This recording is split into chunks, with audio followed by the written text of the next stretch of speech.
Marcelo. Não blame. Ela já é muito.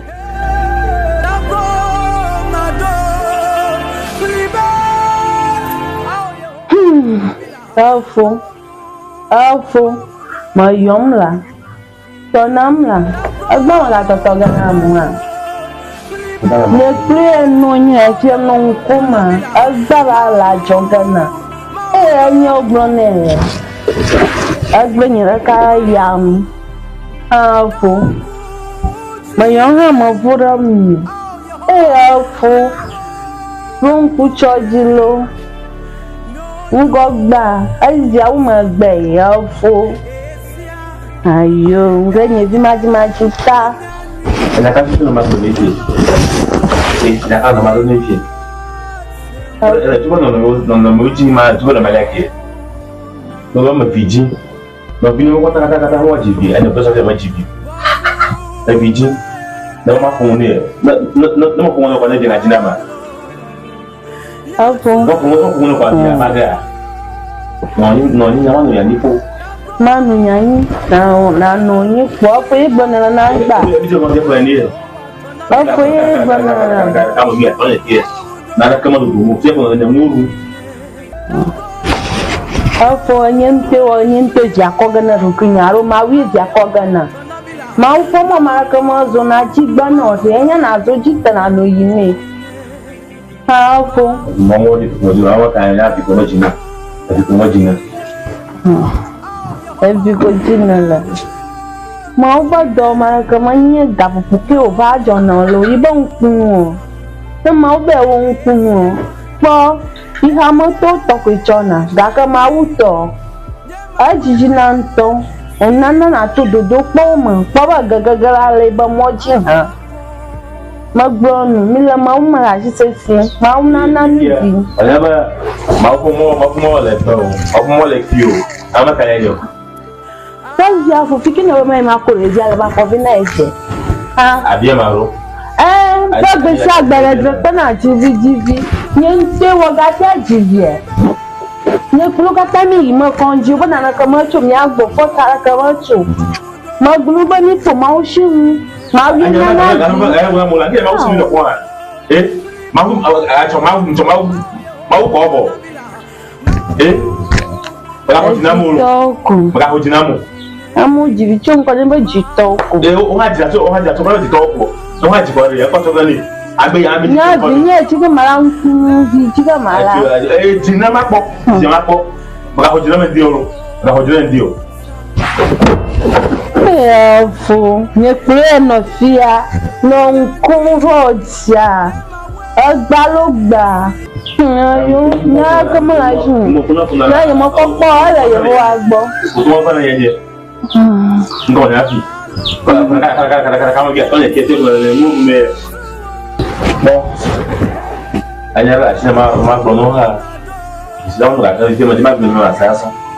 Anya ke. Anya pe ko na ba.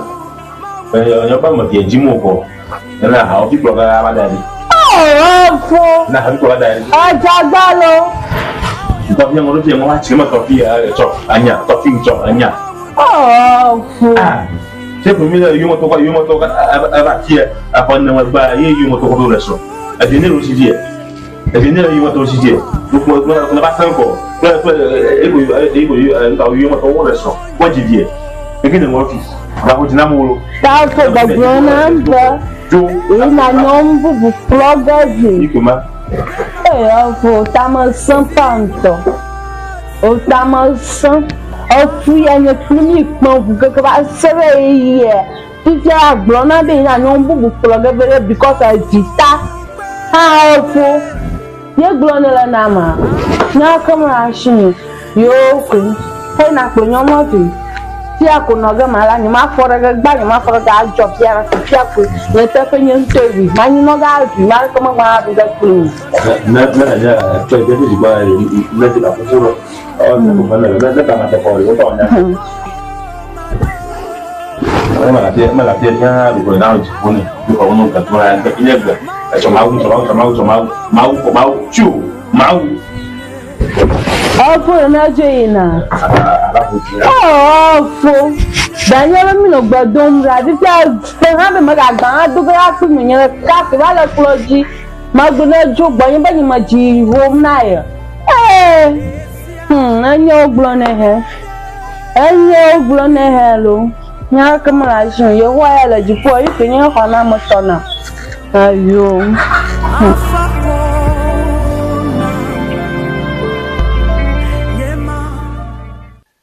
Anyo magadogolo etara ne ruma je ma janvier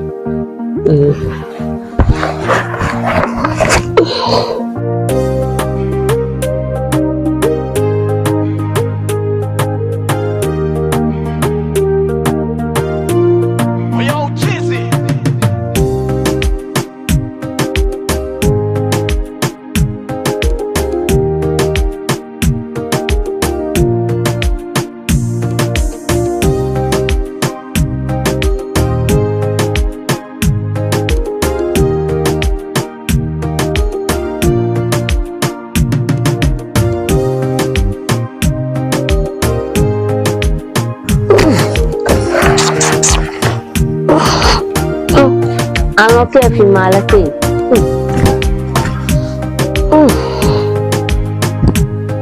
oh ike nyonyo to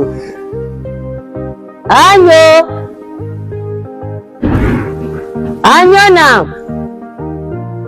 o fikere vi to fi arogara hom ni ramanya vonko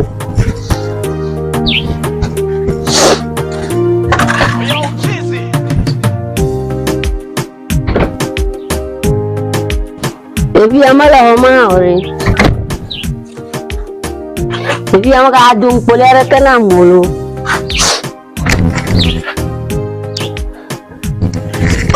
Ebi amaga adung polena nya fona govano nya jumbo ni marashimu dogolo. Mayo fonya kpo.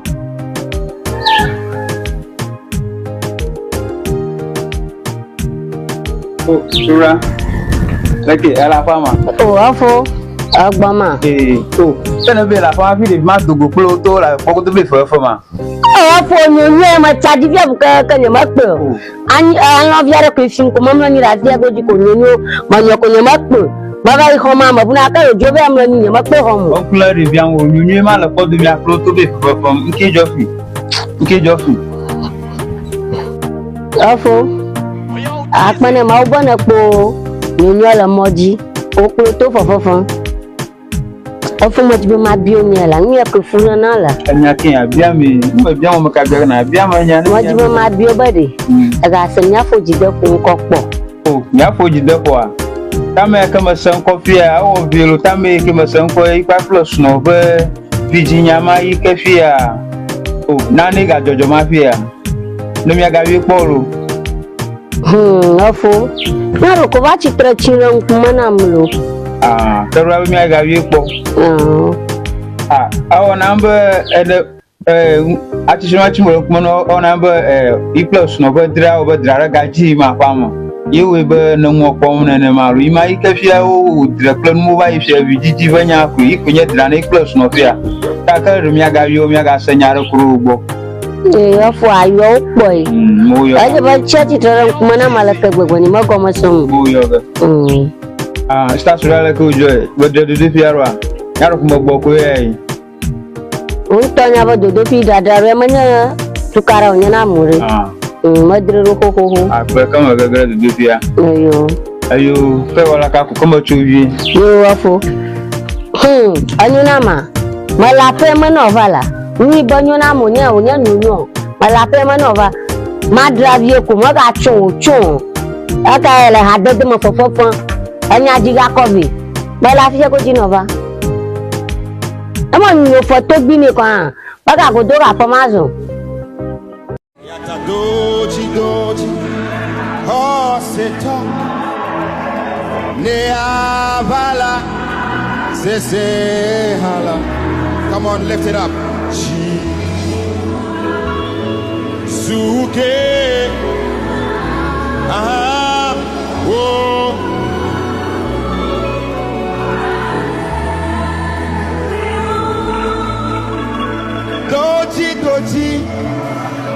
Oh, brother, wezon. Oh, brother, wezon lo, wezon. Wezon, oh, nye tevi. Hello, wezon lo. Leke ocha. Akpe. Oh, akpe wezon. Oh, chichi onya di enya boko kwi. Akpe wezon. Atomaro mava. Basi pega ka. Antonio nga ngoka komala dojikwi. Ala sina jo jamai. Aba mo to ko wo biara. Ba bo na nya mas. Eba apoliko. Akpa wezon. Oh, awenyi. Mauna yira. Bana senyo nkoko neva. Akpa. Won to ko saga. Be nene mai. Ofono. Isaji fako nyaro bena. Alebe tukara wala famana mie. Yeme ba aw. Na yom. Na nava. Na maso ha gbo to. Ala be enya o va gbo na ma wa tere jinya. Kaka nya chi amela ma u vola menyeta. Menya be o ha jinya konenya. Nya nya jinya nya ma va kaka ni to jinya. Ika me kpo ba na va. Enya o jiji ko rejidi na gbe na. Mau na gere menani. Dai ka kuma be varu. Tahunya. Kapla. Dia mala. Maka ko ikaton aku. Ajinya mala ga ko. Ajinya vanto. Ma jakun jamani. O la sa depuis. Bono nyo ikwi. Na bon nyo ado ko mari ha. Atia ba tabe ka mo miu sora de tie. Agora cara kamu dia tanya ki. Kuku ba ku viwasa ko iko yimo to ko ton da su. Yimo to ko ta dia e yimo to ton lushi. Akami nyanye mi to e ko. O wi atanya ke. Afima do jomo. Nka bo jojo. Nka ko jomo le. O to mi ni manyanya ma ya ko ma matina ko. Nè cả thịt nó cũng là cá pía thì gì cơ, giờ là cá mất đủ củ, lấy không ngoài cho nó không nhỉ, anh chỉ nhớ bao luôn, giờ bà cả anh chỉ có đúng mà lần, nhưng mà chỉ ba muốn xem nhang cô ta, cái ta mình cứ nhớ lâu luôn, ba sợi nó bị to này, ông phụ gì đâu phụ, apa nu, abang ni kalau jimana dia belona, kakari, baju malah nyara dashi no, ini apa mau buat damai itu. Mau wogenami bebe ni dachi jiula ni dachi jiu mau wogele into iba gapopo ji onya po mayi na na vilo mau wororo na megbeto re shiara nwa ji ova ni gbeji onya odelo onya de me reso o de banana na dugo chume akama ji mo ma blo no beri menya ba ro chi megbola mau wororo pokela ne mau weri wonguru kukuba manyale kene blogi ba ojina pa miganu tukarawo opeto tona ba no nyan kosemo mau weri ru benara ko mo dogbara yo yehowa nko fanaviye oho basonya nyaw bata na gona tie baso ini mo to ubak balagati hada akanya kala sinela wo into kukura menya ba abena vio aruma bena kono na moya ke jimo ko ta fongo na oju aba no ko ta na go mak no da ko ya maka kan no ka fojo mak no ko da mo ko da re ajia ko onya no mo fu a matanchi ya bana ju ko ko nta ko te ko ta ba ga ya la ko te ko ta ba ga ya ba ta la no tie dan lah kemarin kami agak minum apa? Dah ni nyak punya beri. Mikir belum mau kakak macam mana aku ini? So, aku mau orang bawa tapi lalu aku mau dokucu. Ini nyak pelajanya apa? Lepas aku mau dokucu. Aku dari. Hanya tak punya di pokok. Aku juga aku. Aku ciji namu lo. Upla na mu gada na re ntogbo. Yen ya na de. Mauwanya ben chunagbe dada kpe kokori alere sonyo wanti onye nti araka ukanya gbona le nam kiabe nyele juno vanu gbonya le ya vo ya klo enyongu bwa dari roki gbori e mauwanya lo nya na wa lo to ko jiji pe nya ma gbomnu oji o daga na maka ta jinyo hande kaplan wa ika ako fo ika tunya yo na pa na ta afi jibi na jibi mo ko to ni nya ha ofunya ikanya ya to ya yo na ya pa na ka kuru ko to ji ta ale ko mi so ko na mo je mi so ko ti ngo yi maka ale ko mi to so ko ma jam ka sa ti dia ko na ko je mi so yi ma ka ti ngo yi maka kala kana ma o fi ka ba po ma o shinwa Mausin kasa ka cho mausin cho ka mausin ma se be dura bo mausin la ipo mausin la nfema la magbeto sho la mausin se le po amaroji vivu ka ya te oyi e te faru obi ekoju gbogbo bo vi ko ba jidari bo vi wo ba nyin do ngore ka kana mauna o vire eji ke mauna o re gbona do ngegenu aba do tare je cho ika ko magbona ni ba ni bujira ni akunya retie ba tiere ke majima mai tiere ka ku ni ba chiyo ka mala ko ko lo jine ko swa na ma jije ko ai dia ka ndio mo ja ko ni ma ko no tiero ide di ko ko tiere di ngoro ata ba ba ata no mo ko mi ni ko to ta mi so mo ba yi je mi po nya ra ko tai ma ko mo la ba na jo ma ko ma ba je mo dari yo anya ba shi ne ba nya ni no ni ki mai go ma ba yi ka ta mo ba yo fo ji be fo ma sanya ate ma si ma ko nya kaka ma cho be gbododora ma bi be gbonya shi ara va nya ma da shire ju ma do gbara ko en na lo le gbonya ko na ga na nya apen basi ma gara ha abenyi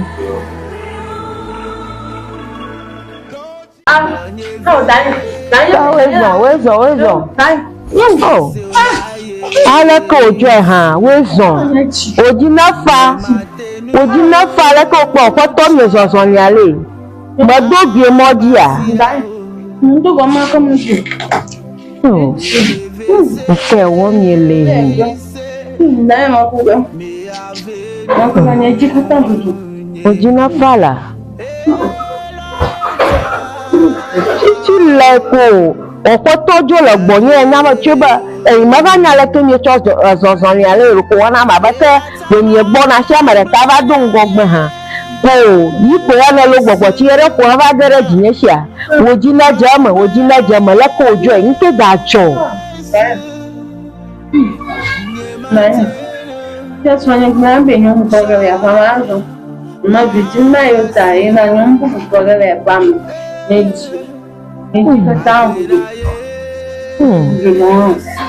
Dzinye woji na fa la woji na fa eva re nyama dzi na nyantoi eva re dzi na gake nye mexoi ni eva tia va eva nye ko vi na mko nye be yeji be akpo ya ma akpo na ya ma yeji be na tro gbo na va nu gbo nye me ya re nyonu me ya kpo va da ye roki gbo ta ale kenya ha nye ko nya foto mi ama va ko iko ne meji bo no na ye ma e meji be re nyon wo mo fu ta na va no fia ne ya wo ni ye ma gbe ne ba nya he ko ve fia mo kwe kaka mo fa ko ni mo ma che de gbedodo ra mo jo po mo jo po ma ti o lo ai ai ma ka chira kwa bia ni to ba ko ta ku ni jo ta sha ka ma kan yo so nya kaka ma gba lo do bo gba na ba bi jimi la bi nya Yehowa gere manamula Dzinye ngmetom na mala nya jamba ikaye Yehowa baba go be shagbe ko mo ba gbodura be shagbe ko mo ba gbodura ne ti ka tan ko to mo ate nya ba gbo lo ma Dzinye oji na fa ma wo galo ma wo we ne ble ma to wo le biblia ma we na mu we ko ne ni la shu nya to ma jiji go hola wo ga ka oji na fa we matum ha ale ba osowo yo jevujo e ba fam enye kata o ba ra si ere na jogo ti anu la gbon no ma tra je gbon na gbon e die ka Afala jiraji. Mkate tiama jamu hapo jirama. Maranya nke maru. Ma kefio. Baba nu, enye wiyejo. Egba ko doga ni ara lo. Ni o ma wi enye nyare ri ko yo ga ni ara toto ga nani. Enye baba ni ma oga nchila molo. Ne plo ma rever ko na ri jiji ma no ga lo. Agere ko ma dogbera afaji na mawu. Mawu bo yo ye mi lo. Be ni awo. Ka me di damo ko no be la fora ni sese. Mawu ya ka ni kloro. Aba me ke ro jire nwe ma na ga na ki. Mo na ga na po gbere. Le mawu me ra sese na karaji le mo ka tamari e jiri la nya ga na. Anya sema. Ojina faji amanya do na. Ka ojina fa. Ni ga shira nya do gbera. Oh, papa, le Yesu van koma nye da kpanu nye do reji ma ko no dola ko gbera shum. Ba owe na blama toilet na we na hana re ye na yin na ma. Ana tu si arufa wule ngu. O ko ni, o gbanya ore wu ni ko a o ba yi re gbedura ko o ba yi re si o ko ha. Ni no la npo pe be, ikayi omo ha sero ala be je gba. E be fe ale tene runku hanaji runku yinaji na ma ebe akpanu be we popo until Yesu van come. Amen.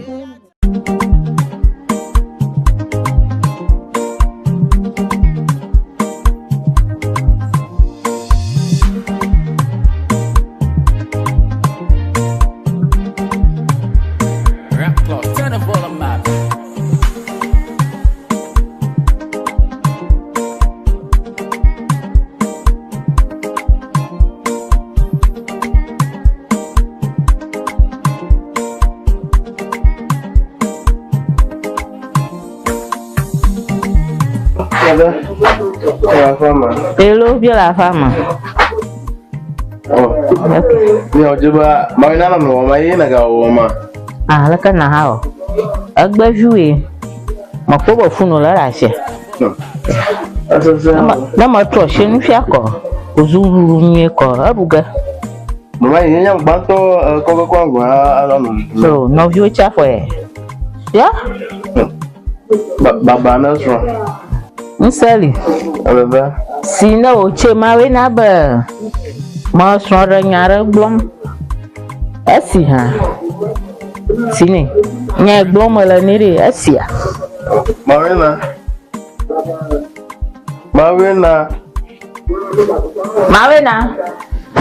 Badda nyara ra fo ogbono. Ah, Mawena. Ala nya gbofia. Nawa funji ko me nke na ba mala. Agya wo onjila ko la fia bo ogbogbọ ma nya gbo. Dada bi egbonyara no nyi chora. Ta legenya nya modo. Yeso nya gbo mi la. Yeso nya gbo mi la mi ga ti ji olo ma so rege. Yan to mi ko ge ma so rege. Dagya ba nya dada gbogbo ma asanvo urukuna bor mo samwina. Asore ramanya nto bode chugola ma ma so rege na mu ni to bode chugola ene mi gbo ma ro mi ga no so ma ni ma samu. Out of maho. Kago mi nye ba pontu adari. Manyara ka glom na nyumo ba fo na biegu na be so rege. Kago mi nye pontu adari na pontu ma pleve nye klo fo mi akpo. Fo ha fo ma akpo bare. Fo ma nyiwe na gagam ro ha. Nye nya agbo ko na be so rege. E so rege ko ho. Agba vio omuga mo bumda na gamo. No bu na be so ge so rege. A o cho so ko vole o mo o do so avidim. Anyi bo nyonu enya. Nyonu ko yi ro bayi na. Taja gbagba na re so na jivi. Bomo nyo yi gbo na ta o to ga nku na bayi nu ohe. Te mo gbonro. Ba ni tora ro be yira ifa be yara ko. Ifa be la bomo ya aso to ni. Iyayi. Anu ma pa mo re. O to ka to ro so anu ma pa mo. Asaselo. Kama no nya ga no fupa ma fa ma fie. O nyo vie la sinya ma re so jivi. Ma ho mama e vie. Kana so nya ko cha ha mi la. The Soranya, I could tell you that Boblo, Soranga, 50 on the Matamales. What a swan, I could have double with those bombing linear. Yanaman from a gat. But you can have a walk up if you're up over my chicken. What all of you? All of you, Utonia. That's my German and that thing. Ma ba yi no for yi rokochona ayi yi igbo mo lo no da masi banya Soranya masi wa Soranga no ba da soko ya to mi paga me ga ko nti araga mala ma paga bi no ko funya na mi akọ me ko jimila no ba ko bi na mi fuyo ti ma jaga iko jimiele dagba na clive Fica me na muito. A pulão em dia fez uma biscuit na mexe bol ficou tu. Ala pa mi. Le fiare ko. Ah não era via colar mexe bol fita. Ala pa mi.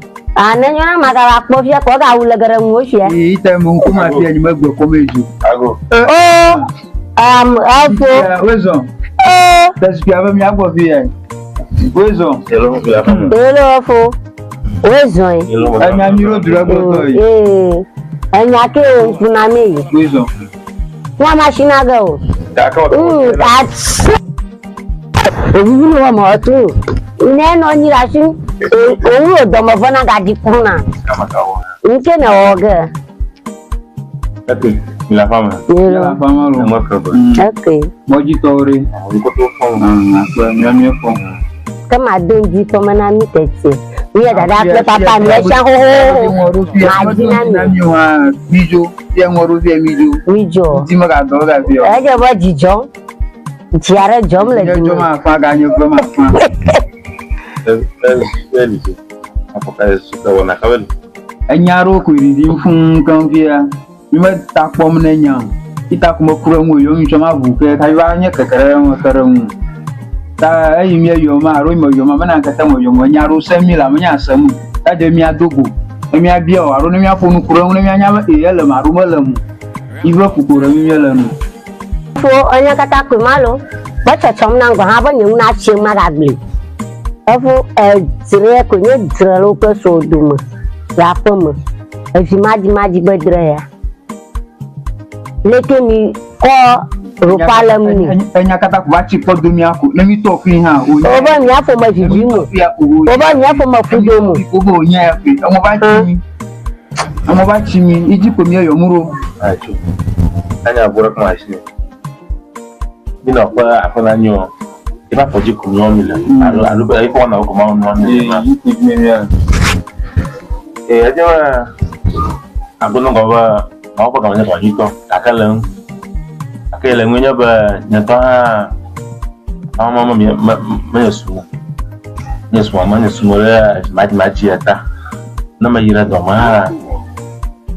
Dolao da fi amara ka fa ko wole bili ka ma ro na panya ma nya panya ko mo Susu na bele shia ko na dogara ndia enya kata mi agbetumo enya kpora nwi ke miaro le maru nya kpora nwi ke miaro now nyama denye chiaji ta ndia ine va fi ko nya liko don san ko so so fe mi akata mi ajake ya fi ala le na mi akotani da yi fi mi be mi joma fi mi yele kan no gola ta jura maga vago mi agbe ni papa afo maga vago popopo ta na do so so ra ikala le sela shi ko jura na nya nya ko la sin la mi ndie nya ba apa na ba mi yo na nya ta apa na mi kaka nya pe ku nya ba ale ma apochomo na majiba ale ku nyombu akove aro yanajo ile teno nyoba oli ime na ku nyombu be ka wo nyombu be ma ndi ka ma tasa asho da na adoku be ma ne so ma ba ara ka mo to ajo mo so ta mo so ma na ma nyi pro na ojo atma pro bu be Afo na be anya sista ojo kwa ya pebubu ve awo susume mi ko gana o susume mi ko da bi anya be ha ya plug na ga na vere anya gbene la kanogola enya gbene ba di agbe krampo mu ni ajimo le gbanto gbo fi onyamuri le kabume hama le kagumo ko nyero yi nto mo kokore le kanyago gala ne hama ha agaba ni la manya ba mi le mi onu fia no da ka na forma via fawo aga mi le mi wa ko mama imagine ko nyongo mo nchugo imagine ko go na da kapede ti ha awo no show bi fia ko to ko tele ko ji ma sala ba bi da ka ko la sina la ko oto ya mi family ma mi imagine ko ni ko mo le ba da o ma nyi no ju ero afo alla manene ma lo fo enyane ma ba ma wi nana manya enyane ma ba ma wo yi nana manya afo yenyejo ni choji rumahire we tere mo mu lebe pe ni won bere ni won fo fu ko mi aholi lo asa goma lebe pe ni won be ya je ba ya kata mi jivi ko poto ma vijimu nkan chie ye ya ma vijimu ro tanebe pe ni won be ni apo stasura kana minna mo nkpokpo ma fia e wa pro nyomu ha ma kovi ye mi ajimi mi la ha stila mi ga pomuri ka nyomu ha ma ru ga modu bia ye tere ngonya mo e ko mi ashikuro ga mi ta to ha ya malali e jo mi agbo mi alan kuro nwunye na nye be enwore avia ma wi nana ma wi nana na ma atun zo ga ko ga kare na ma obo mi tv ara fi ko to ga ya la ko na wo ko benu Tari nyanya gonye ma ko jibi ajegba ba mi apo ajichi aga jibi achiji to go pasu aga jibi achiji tanwere ma wi nana na gbojiri ko akpo ma o shinu vi mo npopo na ga poto ovani afo leke na pe anyi o chi omi gbogbo ma leke na po mi mi ba ma o sin popo nya amani to also popo akajo ko magala bubu so ma ta sa pebia akajo ko magala bubu então ni polo mo kun ko ka mo bia to ala kama to kulam afwa mo ko fi o bla na ko jo na kama chimu nsana pa ka mo bia tani ga won se ma usuma ni ma mo ka ka won yeto afu nyafu ne nyero nyafu ne nye anya ba ma wo nu wonne mo chona kabor ma zana dako kona hona ivonu yewe be mo totwale ma vonu ona ple vodu to vonu ona dunya fu afu ma vonu ona mo chona oro vodu to chona bia jinele bia afu atala ngura chifia iro dora to mu dora bo akumora jitoga agwabo fia ye to ye ko bia akamu nye roka wo ma wule ye ne vodu to ma ku na mo nye mo ka jito wa wala da fu ya la tio kono na moto kwa ya laga kona bo ha kona holi lo manya mo asia ya fu nenye ngede na ga poto varo shi asia avo ya tamafia kunya ba so varare la tamani la asa goma enya na gwani fia ikata to hani vai wanya chima na la dashini kaka yo susu mini ba so vera ga kwe era ga baba dan ku na kwa ma so vara go anya mi gomasi tam nyanya ba mama gapu gafi aje vijiju aro aje dibanto akale ale mi bloko ado so tunchina alunya ka magana nyanya ki ayo miesi mi si dari ayo kana chofo miese na alunya kona na miaga nyaka ba mi dagara moju Srovere la tamani la magrom nula. Ba srovere la danku na pola fu. A srovere ga. Na chi jiro kime. Chi chana na ga sabo wona na. Viji mole. Vo srovere na ma sroga mana so. Kaka pochin be ajama ya jama. Mira shinye. Enya chichana ni nroga ni. Alo be oko. Lewe.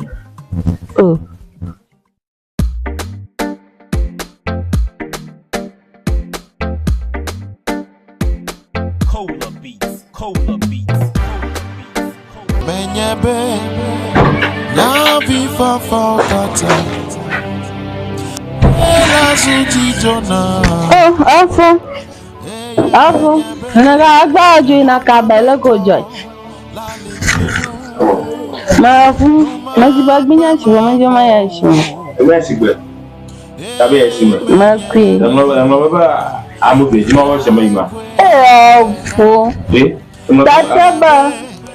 Anyama aile tamu na mabiyonyara kuna ba me ujajima. Wa shema yibe. Funke onolo. Ne shema le mana biyo na mara kana buka. Ata ata ka ngu ma mu. Tata ya mangu. Ngu ko bala lo akare ngika. Awo ko ma ka ko na ko na tumu. Je me na su ma kana to na mo ni agbonu. Amu be jima wa shema yida ka ma na na ro blona. Ako ikotere jinya ba wo fogbe ado we fogbe ado na. Maduga na we. Awi fogbe ado na. Maduga no because no ba chi kona. No ba chi. Nka. Nafo. Nye klu kata yonto nye kuke nye kuni. Manye nyewu, manye hewe. Ni kuma ba shi mu. Ni ne ba nye chunta. Nye zia ne majiji mu sta. Itani magbonya di kake na do fo gbona mba mi o fi ajima wo we ha afo. Amu be jima wa shama yi machi bere ya shima. Na kwa mabiolo. Na shama kwa magana ngwada gana. Na mara no makuga. Mara ko. Mara ko. La ko pion. Asame. La ko pion. Akanya kama ashine mablo. Ya majo majo ina es. Da troma bro mako akasu ko fa. Ya no. Alimpo la cha. Na me matani na magana. Onye Dzinye di mato bomo ona mota. Atazi. Da kama unanako. Maoba mwenye monito ya kama ashu.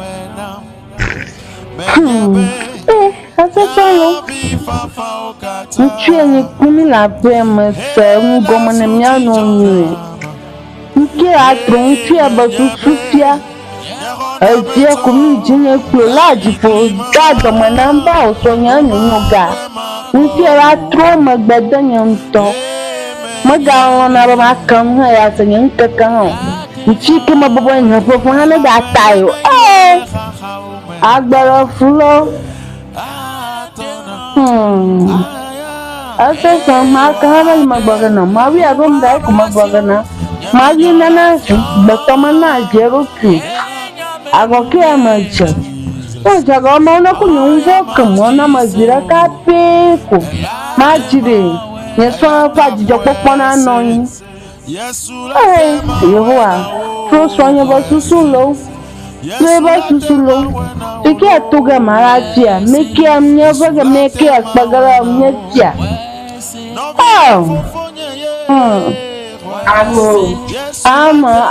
Ote maina rezo. Jifandi ro. Nye sister, nye swara pe amana jijokpan la. Iti aginya ji komara fa mo gbe agbo.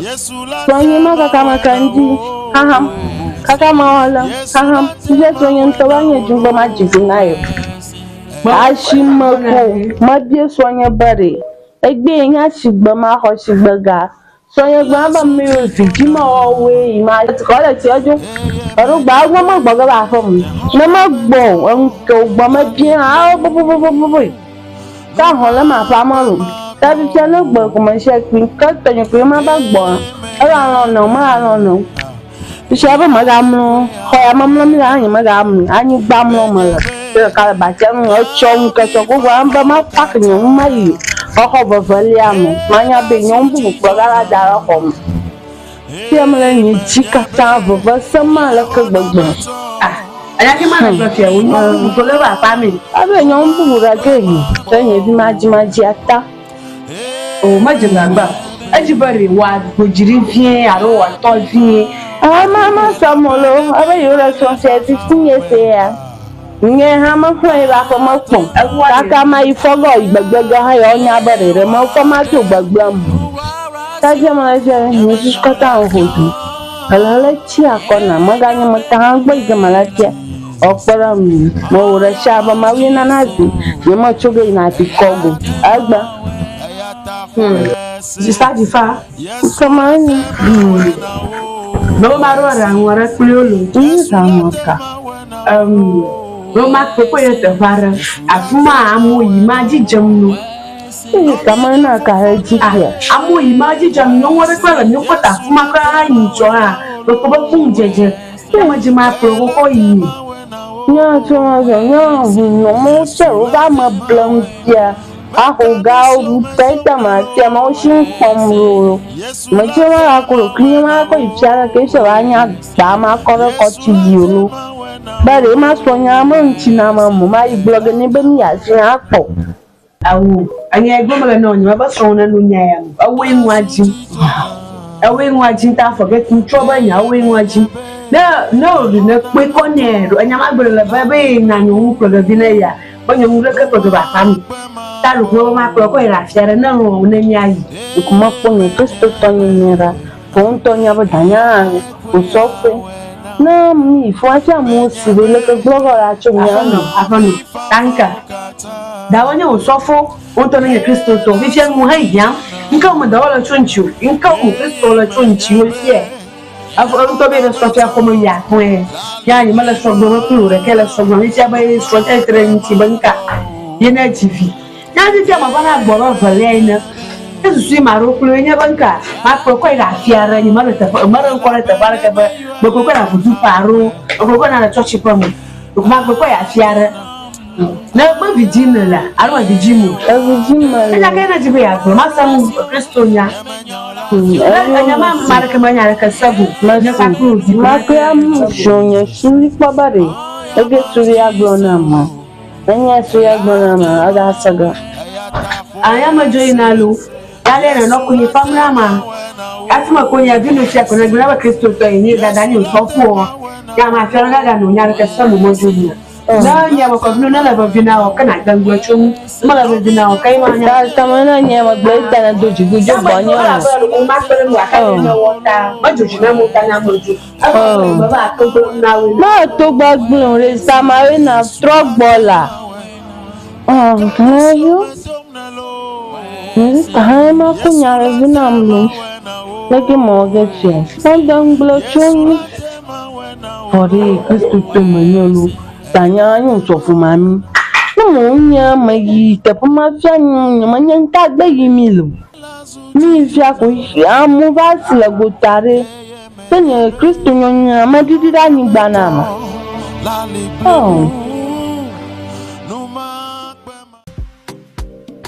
Tura pike ni nam ga to fia Ko do mo nyu manya fi ko to lo Ebi anto fura malaka gbagba. Ebi ko abar man kula revi anwo. Afo manya na maula. Manya na mo kula ran pala. Mo kula ran.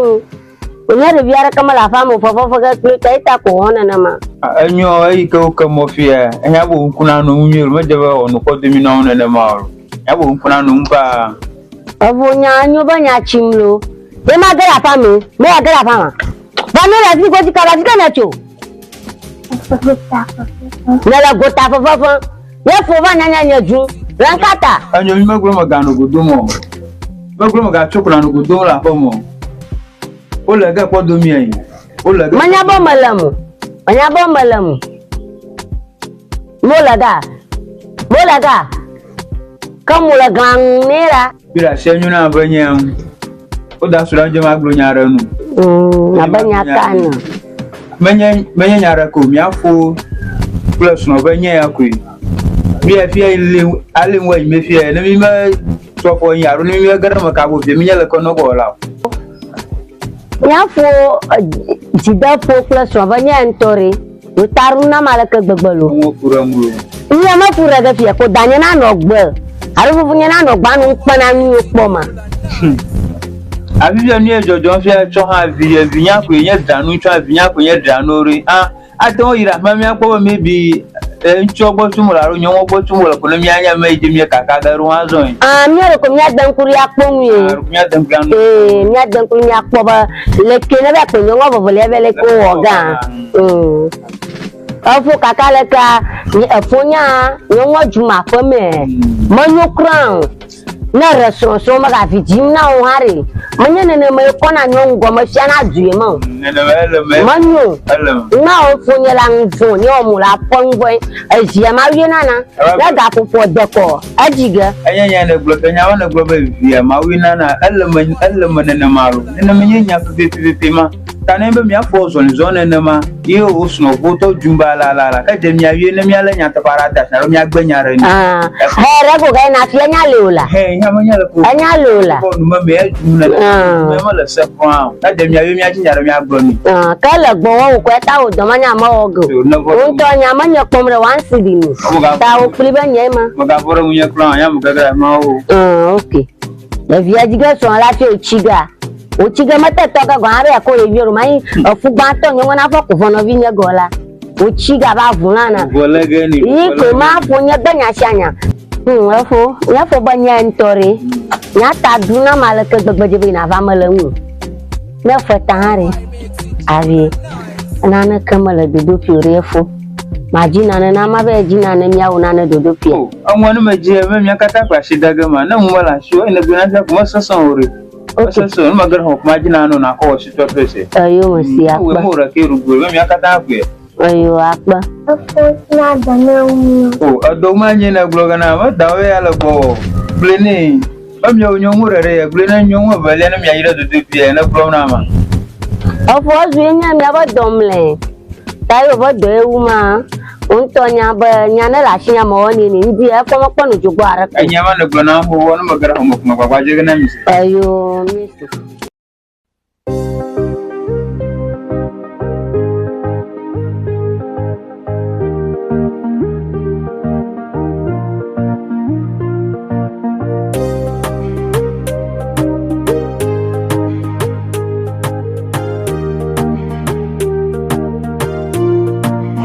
Amaga, adadaro mna najo. Hello.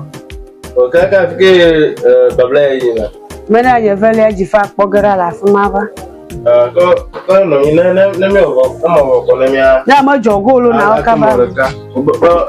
Iba pa la nya do moji. Alo o la na mo ko na ni to te pa na nya wa do mi. Okaba mju.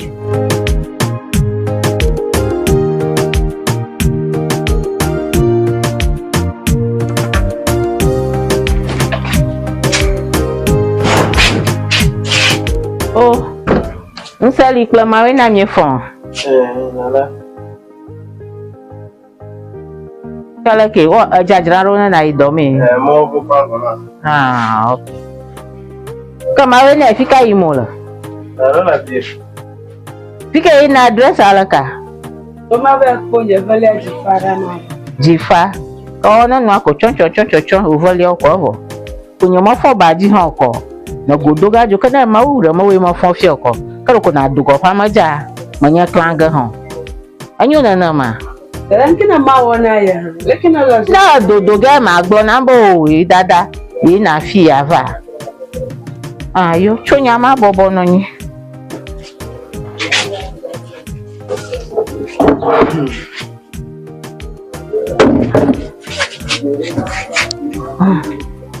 Nsali kama magbachima. Kuma ba bia. Bachima ba. Kana gbo kaba yi. Ayo, adaka na ma ba. Ayo. Na mo joyi. O ha pliro. Maga jinya re koko gbe. Na gbo po soro nyana. Baga fa gbo olu ma bia oberi. Anye ma gbono ni chori. Susuke la shio.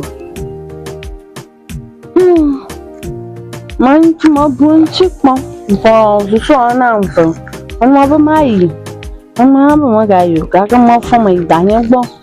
Mo ga gbe danye ma nu ni gbododo raje. Ola. Tamra doni ola. Mo jiri ma gbe ni.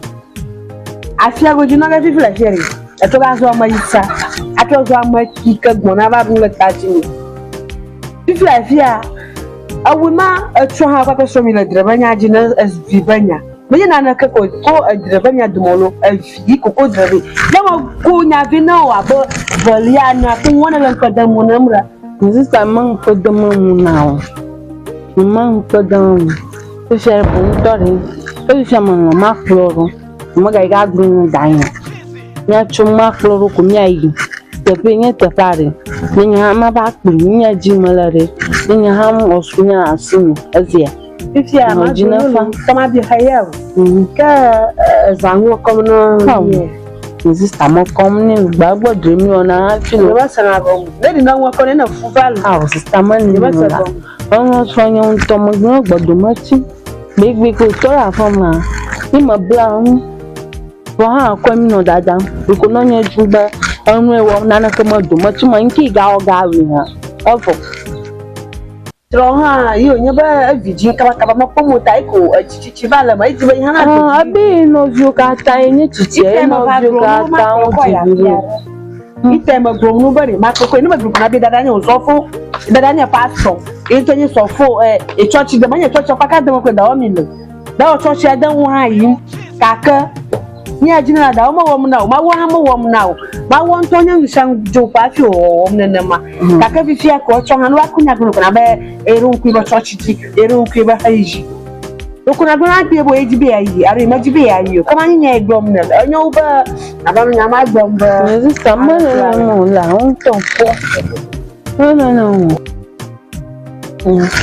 o ra fulo over fussing. I saw famous Savinia Tanya Bichi Malapachat. I never found one. Oh, never thought it on. So I thought, yo, what about how much time you have on? Okay, I'm going to move you from LA. Ah, Sister Bo. okay. It's okay.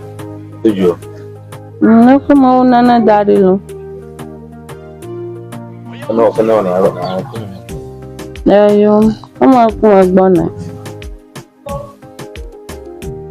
Madinha, any of that will put on myself. I see, not go. Makuyu, when I'm a quick, much young, no bar, or help to go. Yes, to have a mustn't know. But you were saying, onion that was First of good, but I knew you. When you are to go, oh, you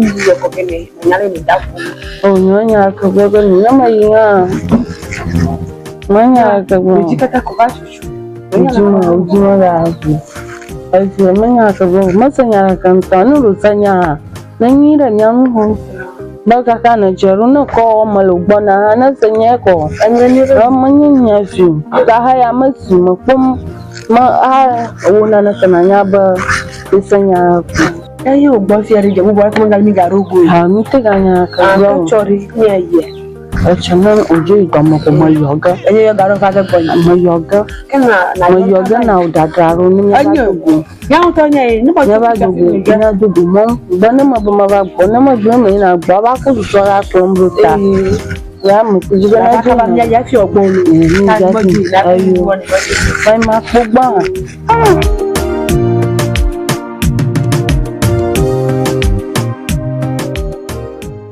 ọba ṣìkò ṣìkò ṣàtò ìṣègùn àdéhùn sọ̀rọ̀ ìkápẹ́ ìrẹ̀wà ọmọ tìbò títìbò tó títìbò ìrìn títìbò ìrìn àtúmọ̀sá ìṣòro tí wọ́n tọ́jú adé ìgbẹ̀dì oye gbọ́n ọkọ̀ ọkọ̀ ìwé ń tọ́ ìwé dọ̀ ọ̀dọ̀ oníṣẹ́ fọ ọ̀dọ̀ ọ̀nà tó ń tó ìwé gbọ́ ọdọ́ báyìí gbogbo ọ̀nà tó ń wọ́n ṣẹṣẹ anígbájí títìbò kó tọ̀gbọ̀mọ̀ anígbá ṣẹṣẹ anẹ́tọ̀ fi ọ̀ṣẹ́ ọ̀fà ọ̀ṣẹ́ àbẹ̀ ń tọ́jú ọ̀gbìn ìtàn náà fún ọ̀ṣẹ́ anẹ́tò bẹ́jì ẹ̀yìn ní ìdí ẹ̀ yẹn tó ọgẹ̀ yẹn tó ń yábẹ́ bẹ́ẹ̀ ń sá kọ́mà fi yẹn ṣí ń sálọ ẹ̀yìn àtọ́ àmì ẹ̀yìn rẹ̀ káfí ẹ̀yìn àtẹ̀ ẹ̀yìn ẹ̀tẹ̀ ọ̀hún amúlọ́mọdé bẹ̀rẹ̀ ń tẹ́ ní kábàkábàkábàkábà ẹ̀yìn náà tìjú fún ọba nírí ẹ̀yọ̀mì ẹ̀yìnbá máa wó mọ̀yọ̀mì tí wọ́n máa wó mọ̀yọ̀mì tó yẹ máa wó mọ̀yọ̀mì wọ́n tẹ́ ní ìyá wà fọ́dọ̀. Maina parama bago pedo na guda funge ago na omi maina parama bago pedo na guda funge bago na guda funge na omi guda funge bago na omi ame yaizọ mi lọ papa ẹsẹ mi atọ ẹgbẹ mi yaizọ yìí ẹgbẹ mi yaizọ àtọwí ntọkù sẹgẹ lẹ́yìn ọmọdọdọ bá ta okuna se to mi ahun ta na mo ma gbo eyan ko be ya me ya ko bi ko o gboga apa te igba gbe ba ya izon igba gbe ba gbe ke mi ko bi ta ya ile toji Aguro kuna saga be afoni amo ko ve yan vele yan ka mi jo hocho su kuma kan. Ma vi jimo Dai mo plebe be na kora be nke jojo mu. Oh. Afi va ti mi gan. Afi do ya pe mi gan. Me bi ko ma jimo. E bi jiga if like. E bi jiga mi am ga ti yo. Tagbi afi o ga mi. O tagbi akona nya ko bi nya bo mo bi jimo. E bi ti na bi ko mo ka mo ni ni. Ta be va ti e. O ka je to ba gberu ka e je jimo la on ta ayi. Ebe na ejiga tu ya ba una nu. Afetor. On ta ko saga ta ibo. Ora, Afetor ba biji do. Ita ma te biji mu. On ta se bai. Yes. Isi ala ko le mi agbo. Ah, na ni onye nwale kono na gbona mi na mi ayi ni agaba. Ayo. Tabi, ebe yo se da. Kenya onya o na gbina ma kona o. Ebe yo ga gaba. Emi agbo ebe tana. Yako enyi be vijido. Demi ko vijido yako ebli.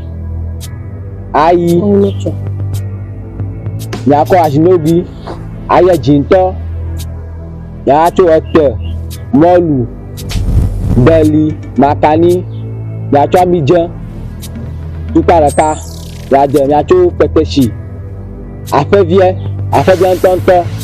Yacho kaperang. Ni la ma yako ata evi. Yako kaperang. Le yava. Yacho echi. Achi kaperang vi. Ma koko yami. Mi aperang. Vegana perang. Vegayi. Vegayi kemuzakpo. Vene mi dona. Itajiba. Amaka mako. No. Ima kanga sipetu. Nyama to ima gona mi ma. Yo misi. Orí bàbá le ko mi ko ra CV. Yo nyam la pie. Yo, kinga mo diago. Yo.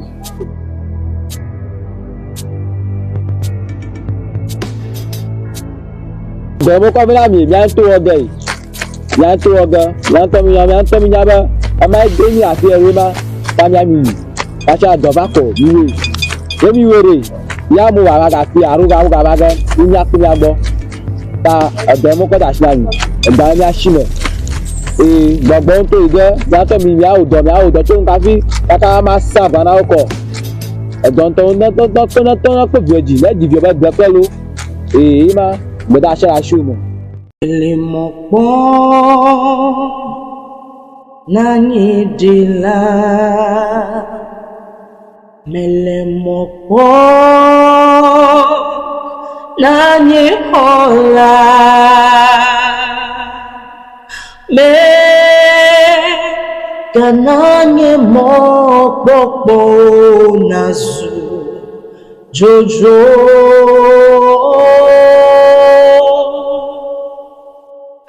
me gananye mo popo nasu jojo.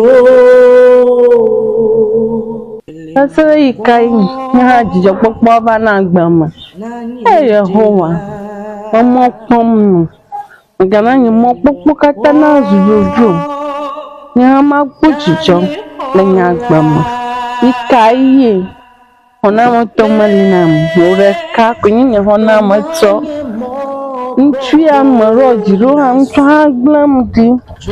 Ka ma ti ayama. Yehowa.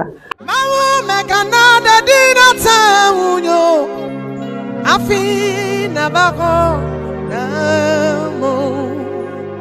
Kalanya mekanada dina taunyo afina bako namo. Wala sifia yonyeme. Oh, eme manyo namo.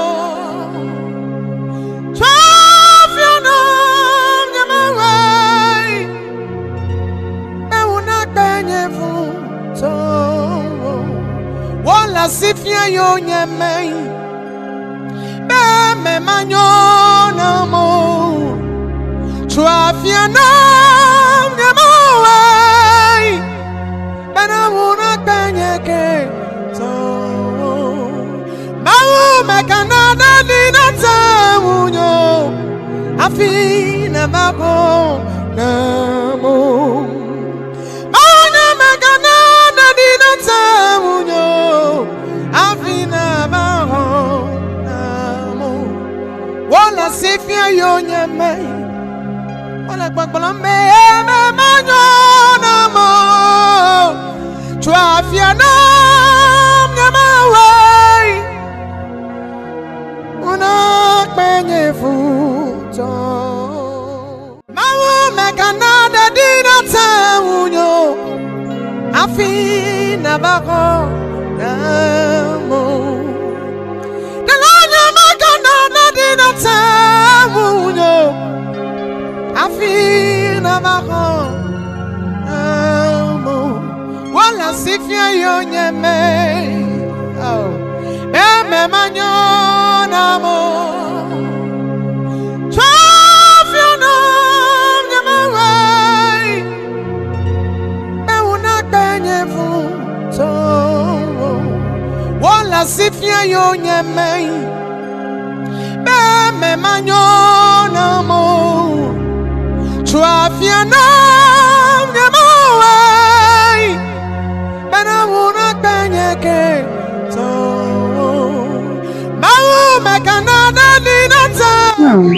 Yehowa basa kai ofi amatomala kon masanya konyi papa penya ri papa nananya makomu ai kai afo season agbo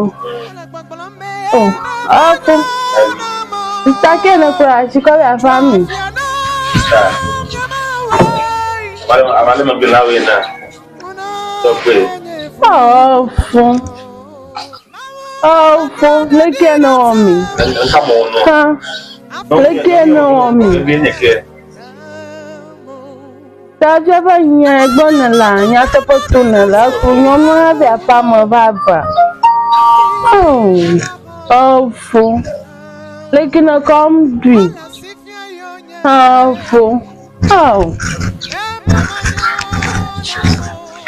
Go for your mom blind now, get to home. How for the very I'm not a problem here. I'm got you now. Okay, I'm got you now. You may probably. That's when you feel much magita. Maybe you won't plug the vehicle. On the Puyon about Puyon, okay. You get together. Now come on, I show. Whenever I make it, I'm a problem. I want some. That's particular call. I made it together. I don't come to together.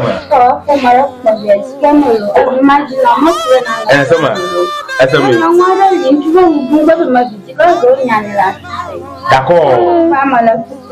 Ajigara me. Akulanya kwa tele ya bibi. Tale no me. Don't pray. Epeje tena la. Akoma. One day to come at Chicola, I get you Chicola. I know, Granny. Now come on, see. Man, more fun on you.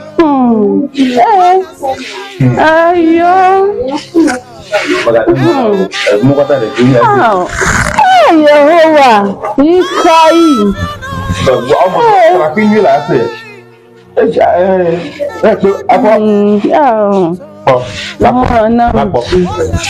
Yehowa namchi. Le question encore. Elle n'a pas non dit machine.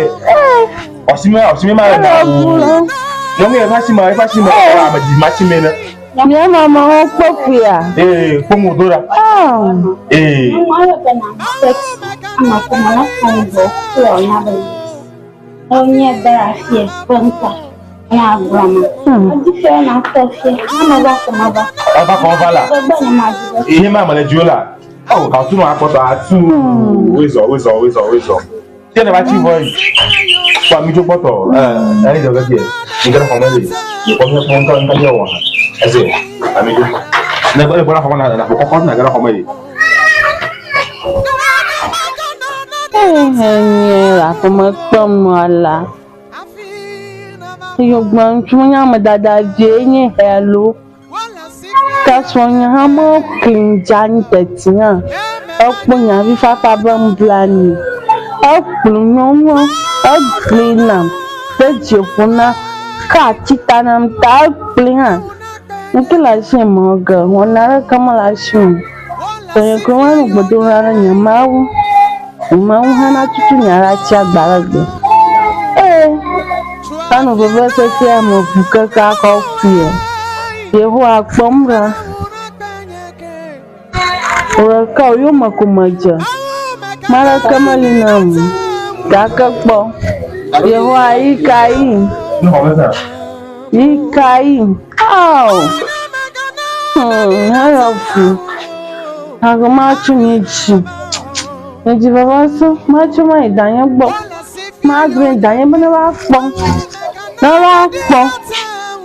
Never fall, Jigga Gazo. Netchi, my love. Much of my dying book. Margaret never fall, your Jomra. I am a governor. Sonia, one month of Avacul, no Mahavi. No Mamma Shimro. A Chihalashi. When you do not know for me. But Taval and Yapman of Yapman about the Chigamia. Gavano Chu. Eh, on Yankee. Unchuta. Untrick live it. I have fought or to my bedroom. Much in it, Maraki. And my Daniel, and when I'm up with you to Dzinye and Echi.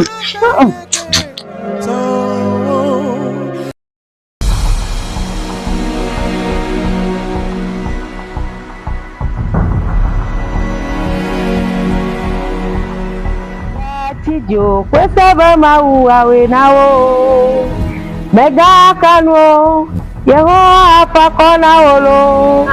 Mega tijo, yemau apakona o. Rojire maunuko, questa banya nusianu nala. Evilesi, estrolesi me. Nane kamanya o, novi we yemero. Mega chidio, questa bama uawe nao. Au, bisa dipa, Dzinye. Wezo. Muka. Aku di dapur gagbalo. Mau apa iwan kono? Nyanya magboni makweso. Banala jiraku. Nipo mau singo makweso. Awo yang tu iwan lolong aku nyong rafa ni. Dzinye, ojina fa. Apa? Mau gbogbori, ada na nguciang. Oh haji malasi na wala. Mega tijo, ye mau awe na wolo. Mega kanu, Yehowa fakona o. Yojire mau nuko, esaba nyang tiang nala. Ezilesi, soalesi me. Nana kamanya o, novi oye ye medo. Mega tijo, esaba mau awe na o. Onyawa hanya. Benyong la cuma apa? Anya benyong la koma atung, koi kova. Apa untuk nak buat perempuan? Cuma kemalam mula. Beladam lah. Tu. Hanya dobu punya ni lah. Yang mana tu berkosong punya modal hama. Nyeci. Bola fama sia. Apa itu? Tahu Dzinye. Ojina fami po maushun. Esia. Mala iziolo. Kaka. Mawo gagara manao. Mawo gagara man. Ajibu ganola. Ajibu gano. Ajibu gano ojina fa. Ape, nikata nyabonko yifa. Nyeneto, nyeneto majiyo machono. Banko nya yifa. Da ojina fa. Asia. Ojina fa. Mawo dameye damanitola. Mau buat gamenya gamani tola. Dan yang sokok pada kata-kata kamu jatuh yang awalnya. Aku mau jatuh lolo mawa. Aku jatuh lolo mawa ni. Macam datang. Oh, agak mau nak kosong miela. Ngoji jangan ni punggi. Mama lolo aku jatuh. Ni pun mau belum buka. Tapi mau jatuh mari. Nyanyi juga pokok lepas banyak pom Sonho com não de arruma. Ah, hoje na fala. Hoje na fala. Maula madugi kasi. Mabari. Doji kosa to. Na vala satala. Jidula. Zuganala. O mau avanu. Doji kosa to. Na vala satala. Awajidula. Zuganala. O mau avanu. Tinha doji. Aí a comata gona wa doji. Aqui é querer, mas joga maraca na la kono kolo. Tu é fa kono gana la kunya garilo. Tu é fa kono gana la jibia ko memezilo. A jibia mala kono. Cho, mau va gamenye gamani tola. Mau va gamari nye gamani to. Mas jibia ma kono banari. A tu é fa no ga kunya gari. No gane fito baro ro nyaba yo kai akona na ku gudra dogo ogodogo from to ha ka ko be ha ko ko nywa be da ogodogo ti ma ko no gana la bodo ra ko ni ko ga gere mi bodo ra ko ni ko ga gere mi ojina fa na ko da wa mo ga gbe na mo do fiero na fuji to ko yantori a chon ibanya we bonu wana fia kata fia la katuzu to kwa maraka to bonu wana fia kunfia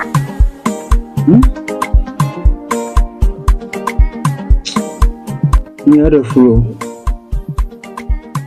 mo yon kata mo kola komuri na nyela sinyama isegaru na nyela sinyama ivlogani ho ko la kanto ko ga to ga funa exame fia mo yon kana pika ko na nyela sinya ko na nyifumi agbli oh yo po nya ndori worofu oh wor mo yon bo vanara ngore le nya premier no lem la ya run miaru yo ku mo yon kata ko burege anyu oh odo government ya ho an stasu da mala famori enya le ki mo ge fia mo le fia kenyo su le fia me le ni o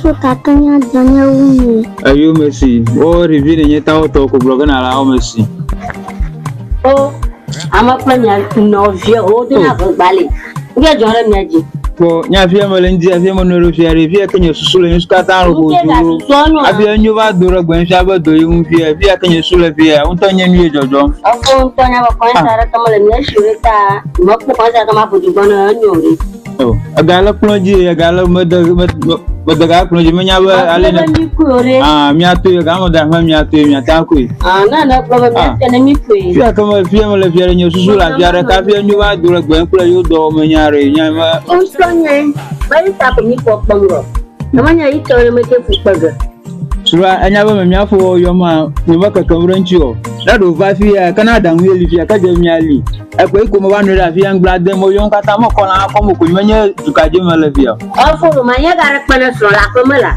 manya ga rekpana so na mo ko la ko mula tena ta mo bunchongo nya jojo via je mi agere mo ya jojo via je mi agere mo ya de ba gbe mo zami alo bi eze ba gbe mo zami ena le no nyira fia ko di ta mo bunchonchi no vi obo do ewu na faisi ze ti ko nyo be pojogbo ova e de gare proji la mi ko la gama la ko je mi atela ni obo gare proji na la ko ga Maina la hunda wagi Wodi doja una mi maina hunda wada la jiyawa Ika pe doja u maina la hunda wagai Ira wodi doja una ma maina hunda wada la jiyawa O tabi wa tabai agbeyegbe iru ogba nto dabo o to romoji agbanu ta no kun ojo ko tabi kata ma se foko orun nto iji amen Yarizon. Ataje o baro. Iya jumula ko pata ma diri ko unto no wi. Tanto gbogbo tele ya odo. Ogun mo kun ya na sinami ono sobu. Atuba. Wa diri.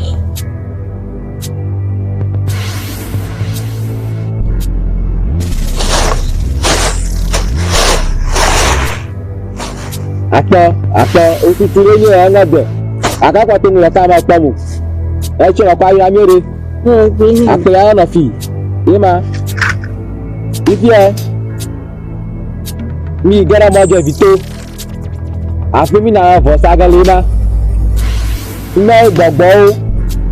Tabi ya sebo na na ho bijido. Lo na ngo saga na gbogbo. Ami ata ho bijido. Aje ya ira tagba jidogo. Kaka. Tafe mi abi tagba jidogo jiji. Tabi ra mojo vito. Yawe. Ba gbogbo ko lo bijido adara. Tagba jidogo chitama. Mo di me kaka onye tama luta. Ya ira mojo vito yawe. Tabakara. Na ata ho. Ni nyato. Tabi joga mi ma joga pia ige tabi mi do na avo safa ta vo saga mi na yanto mi gbogbon to jomo na emi yen yejumo la wa ke nyata hongo ta ko na o eri evo eton ene ato ado andro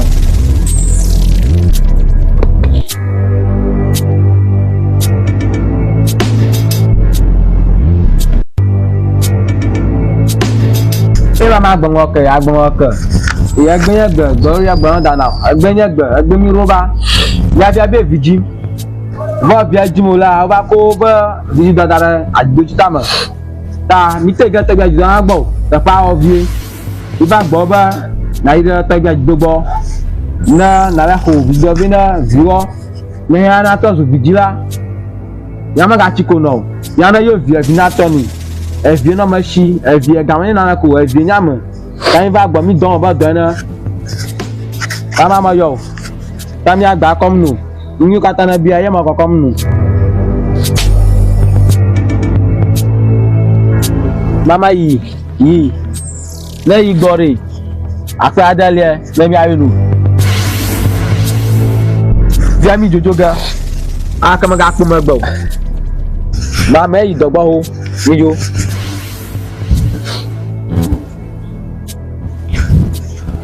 tabi ago mi ta dada mi gbo mi be ku mama egbe kata na gba ko ye da se ila dejo si mama ma gbo ya hu ta ya jo kaka me na un kaka to ba ma senyara chu yonwo gbo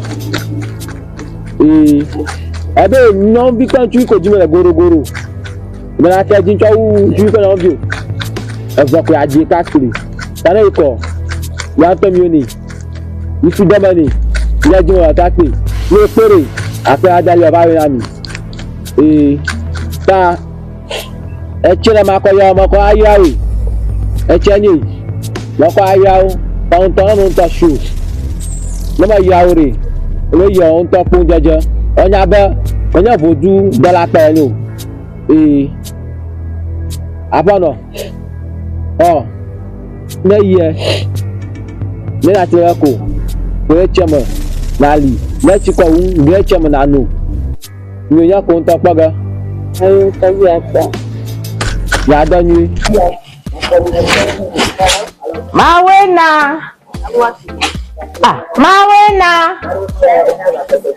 mawena oh devi amabona no fa mo no na o ma fi ma va ti ko ga to kia oh alahoma hello ya mo su bo ka da joholo ro mo ti a mo jo ka fi ke o che yi akpan be gbona lo we ma gbo ba fa mo po ibo vele a ma gbo azu advisor mara plus son fo jira o ba kenya be sha gbogbo ko odugo ko mo doro ka ma oko wojo abe ejifa gbo lele jifu ka ko ba nyanya mo la mu yi mo gbo no we nya fo le gbona na ya ko na anyenya ifa awe nya fo tanya mo gbo no lanu ka ko ka dogo la ka ko mo gbo ni ba na no ka mo gbo na fifile uga dogo be sagba ko jifa gbo you read the demo ni o advice of enya na o we mo nya o lo aga dogo jifa gbo yi agbonya na fi anya ma aba abi demo ni ka ba se fi Ifana mo pọ̀ jù. Ṣé kò kó fún àlọ́ ọ̀fọ̀? Lẹ́yìn ẹ̀dùn lọ́pàá tó sọ ọ́ ma. Òtí ẹ gbẹ̀sẹ̀ àgbẹ̀gbọ̀ ọ̀fọ̀ máa mọ̀ yìí mà. Ike mọ̀ gbọ̀ngbọ̀n lọ́bẹ̀ náà sí máa yìí. Ò bá yẹn yàn mọ́ lọ mú yìí. Yanya kéle wọ́n òtí màrí náà má sí ọ̀ẹ́ gbọ́ náà jìfà. Àrò máa wò yẹn jù ọ́ gádẹ́dọ̀ mọ́ náà jìfà. Ọmọ gbọ́n á ti ń ta fẹ́ lọ́kè. Mama yi mama. Ọbụ mama dị na kọnji ha na ọkpọkọ n'ugbo. Ayo, oke akpọkọtọ. Ahụ na iyo. Agbọkaba yi.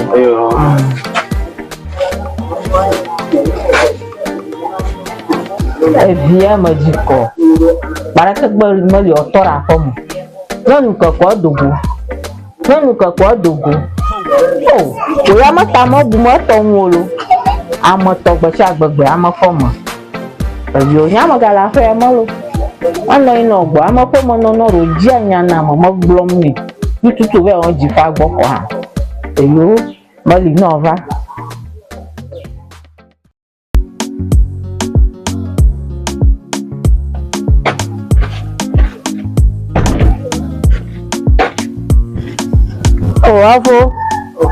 Afọ. Iyo, mponya ngoga kata ngoga da uji na boyo.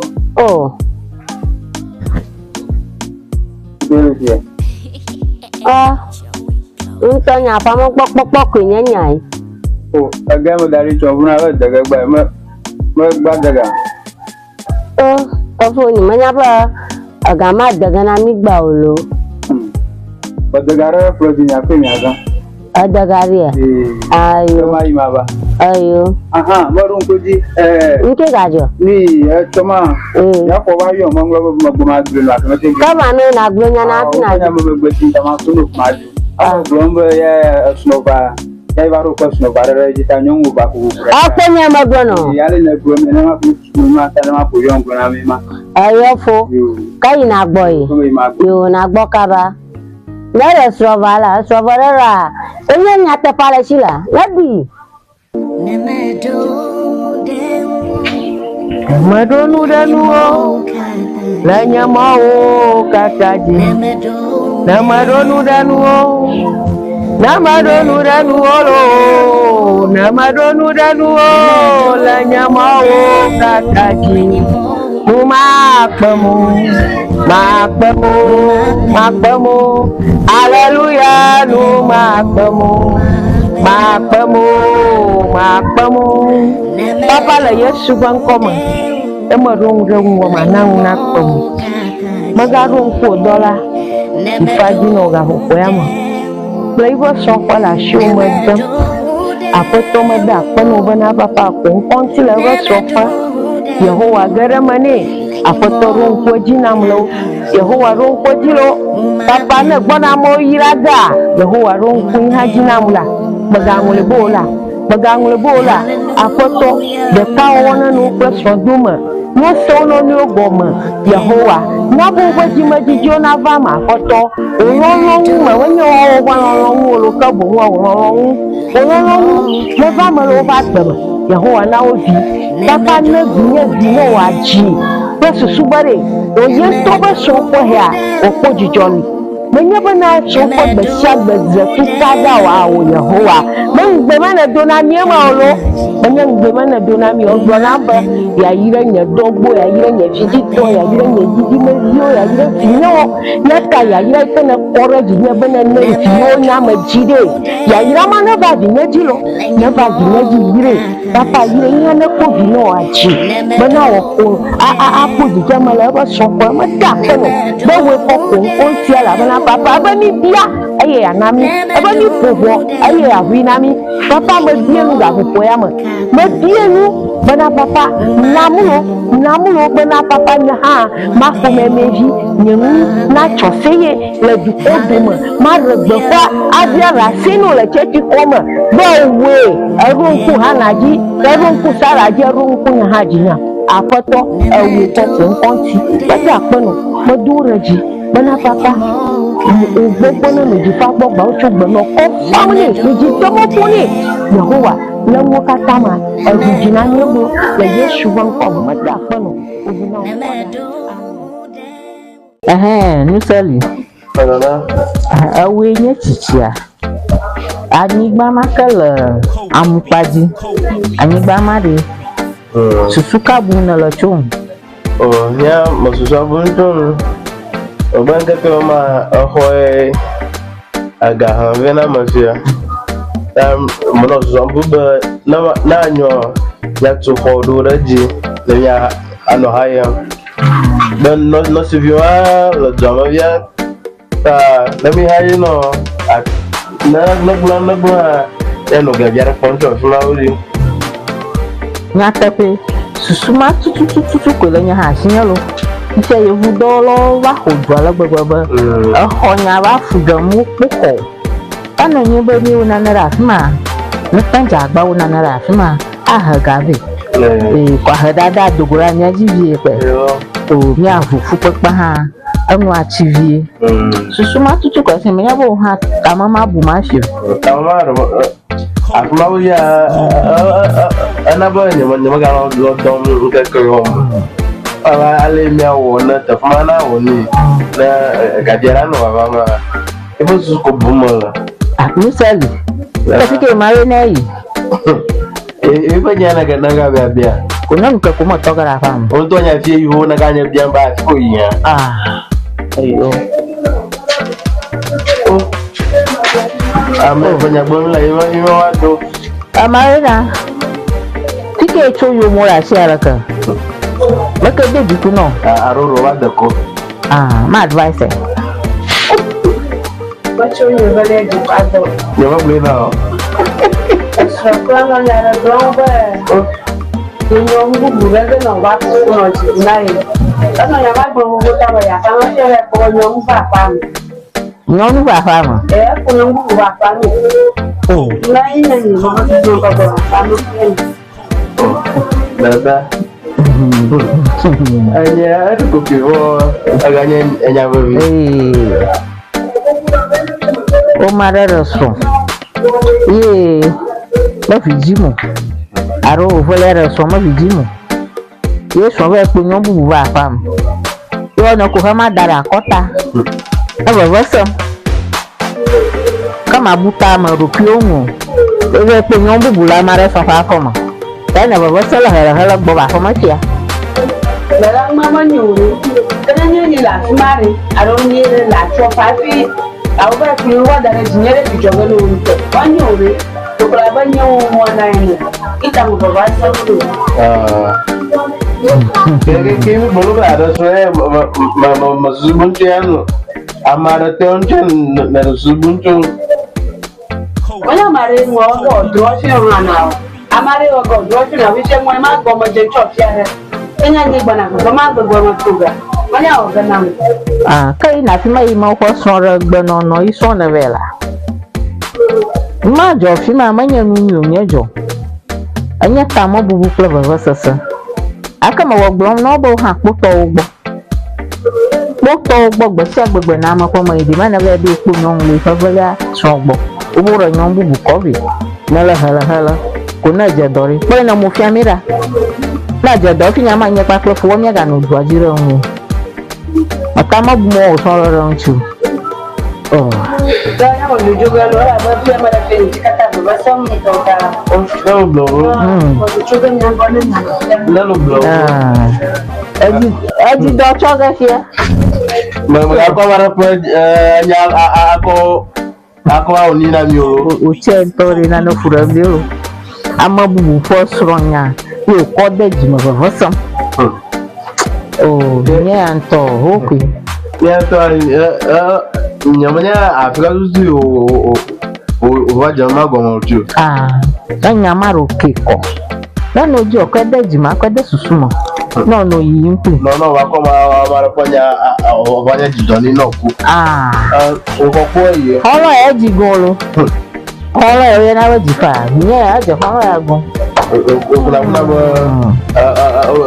awe jijifara ayoma. Efo, anya ba nye me gbona ma. Mo ba sem le pe de nye, anya ba fo nya pe nyo bi baba. Apple baba. Apple vile ma. Blongo ko apple. Apple vile obo nyo nwan ko nye le vanilla. Afo. Efo nya fo bo nye bi. Utaduna mlo. Utaduna maleke bebe na ba malawi. Enye gbomo le gudu. Magle no bare bloga be prunyong be na bala pela plebi ala. Ni bala bani ogbona nyenya ga prema. Yakata mi no nya pe.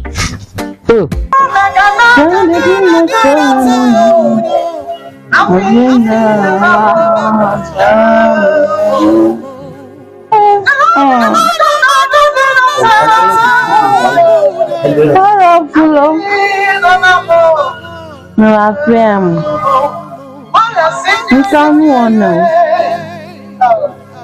Oh, never double no mean. Well, I go care my job. My ever mother, Dzinye don't know. Oh, fool, 9 years ago, 15 years there. No, fool. Oh, yeah, when you get back money on show.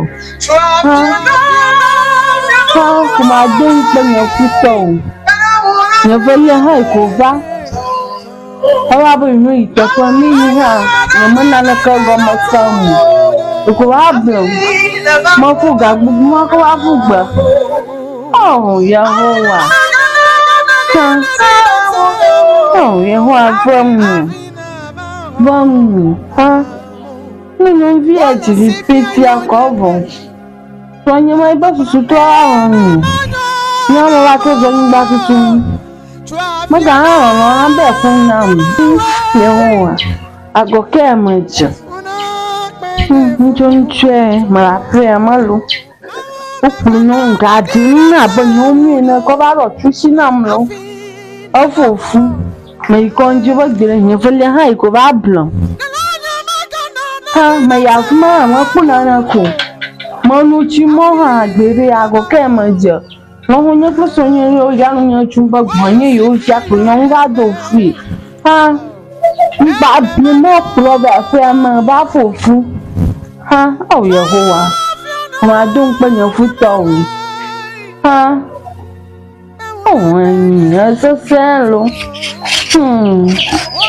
ya kama ni magbawo me ororo feji fi akon so yin mai ba susu e troho ma ga ron be so yin ma nya nto gon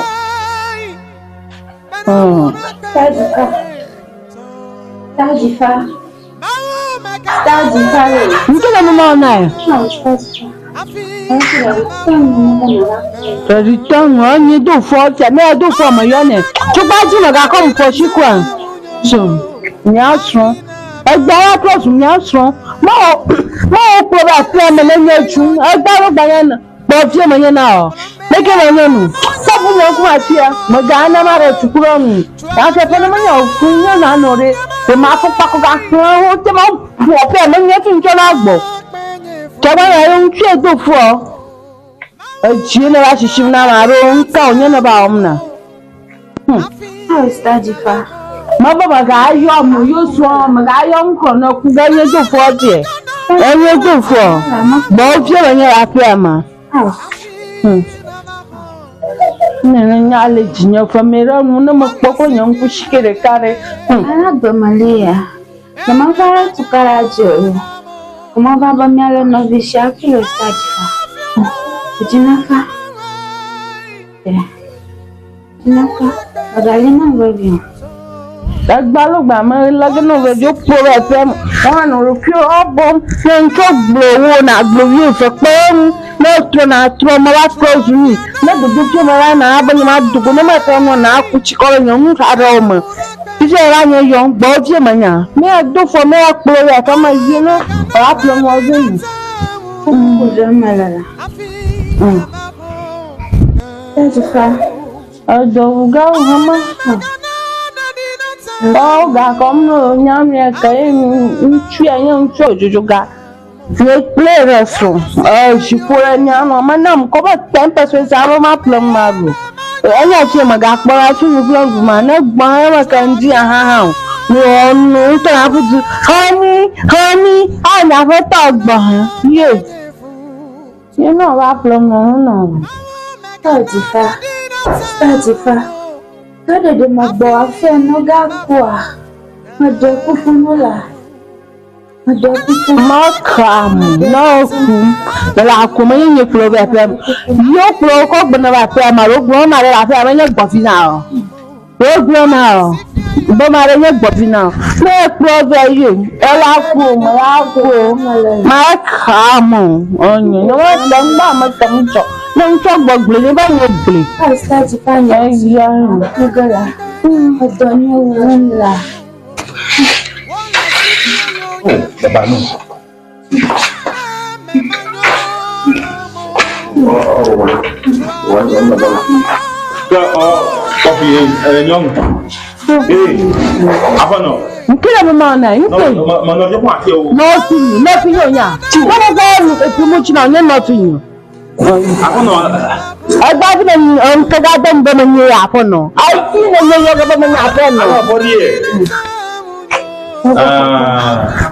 I don't know, I'm from my Jurobody. I'm my Jurobody. I am my chief. Every church, number, I am my chief.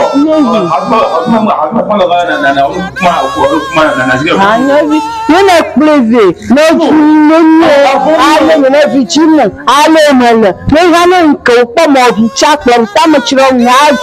No of them, you can't allow to that puppy. No, you get my army, such as young man of the Bomber Marble. No,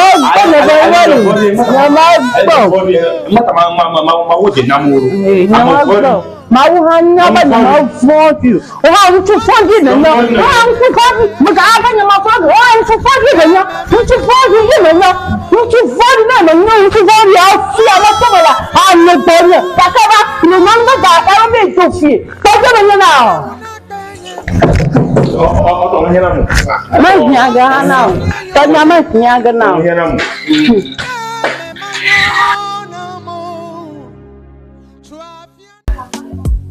Marina, Kunia Marina, Kunia Malafia call. Ususwara kama lamba ya parents you like Jima wana knew her. Ya parents you know now ma. Come here Tamala, when you're using a bomber. Na chenwa kwa magberebe funji kupona gala. Na small more kama unafiana la Yesu kata vijutama nani. Ususu vijutama no. Ni ama background no ba okrono ba dara na mai ke ni na ko. Nka kuna mfira na mba mana chanki. Na ma chema ruga. Aro no we kwe no tree ozunu ruga marugo. Elurie. Nama gbenya fọmọ don parent yan ko amare pe so fonya ipe no ta mo no gbesa gbogbo ita mo bum lo ita mo bum to mo o ba di yan no te nto gan alogba ro ho ha ko gbesa gbogbo ko ta mo bum to amare pe so fonya hun nada umma shwaraga ka kan ni ta mo bum na me nya ba ya vale ajifa ba ko fofu akama ya ko ba akama ya fofu bo nma ni masagomu afofu mai ga tambu hamne nyanya taya ni swara nya or kuna jigbagari ma swara ga se yamala ma baba samulu ma baba sanka ka ni to ko jidomulu kala bana ko bere jifafa yi ma da no fofu arako o nya ma bubu e ba tan fofu ako wi fia awu agboni nyana ba fe da kama biya lo kai ni la fuma ni mo fofo mo fi wa ko mo ba la mo fofo le jiga na o ma viga na mga ka jonare yo na mo fa fomo nfa gba be ka se po la fiara ha na ma fofu ko hu mo no ha ko ha ba fi esia ta ma ga kun ma de jimu esi jifa ha fofo ga vijiga da de fa ga fofo ma darako da ka kai wona na mare dra ko mu bala fa malu don wo ma fakata ba dra wo o ba dra wo ko me ya fia ma ye ya fa ma ba jije ma na ma ma ko dra ko mu la ga shaga gba dra ya hama mani wo na mu nya ma tinga we gbina ya bale o nya ma fa malu ma tinga we gbini ngba ko yin tomato nya fe be mu ko dudu ala bo we dra nyon wan na nfa lấy tên này nạt bagare ông nhà nó cháo bắt đầu nó bớt xa bớt apa mama nhà mới nhiều gì apa mama nhà mà cào đã xí số tên cho con mất blom nó là đã nhà được mua bán một cái tạp mông bờ Dzinye ngo jojo mrulo. Loko wangu kata pomne na maba Dzinye ngo jojo mrulo. Well, mila fama. Hello laki agboa. Hello. Oh, loko ga joko ma abanya wonya samala jogo takena. Ora gboa fama ko nya bia ku. Oh, Obuno restaurant. Da uma buno na restaurant. oh nya gboa o la wa trona nya. Oh, bango habiaro alekenya ovalia.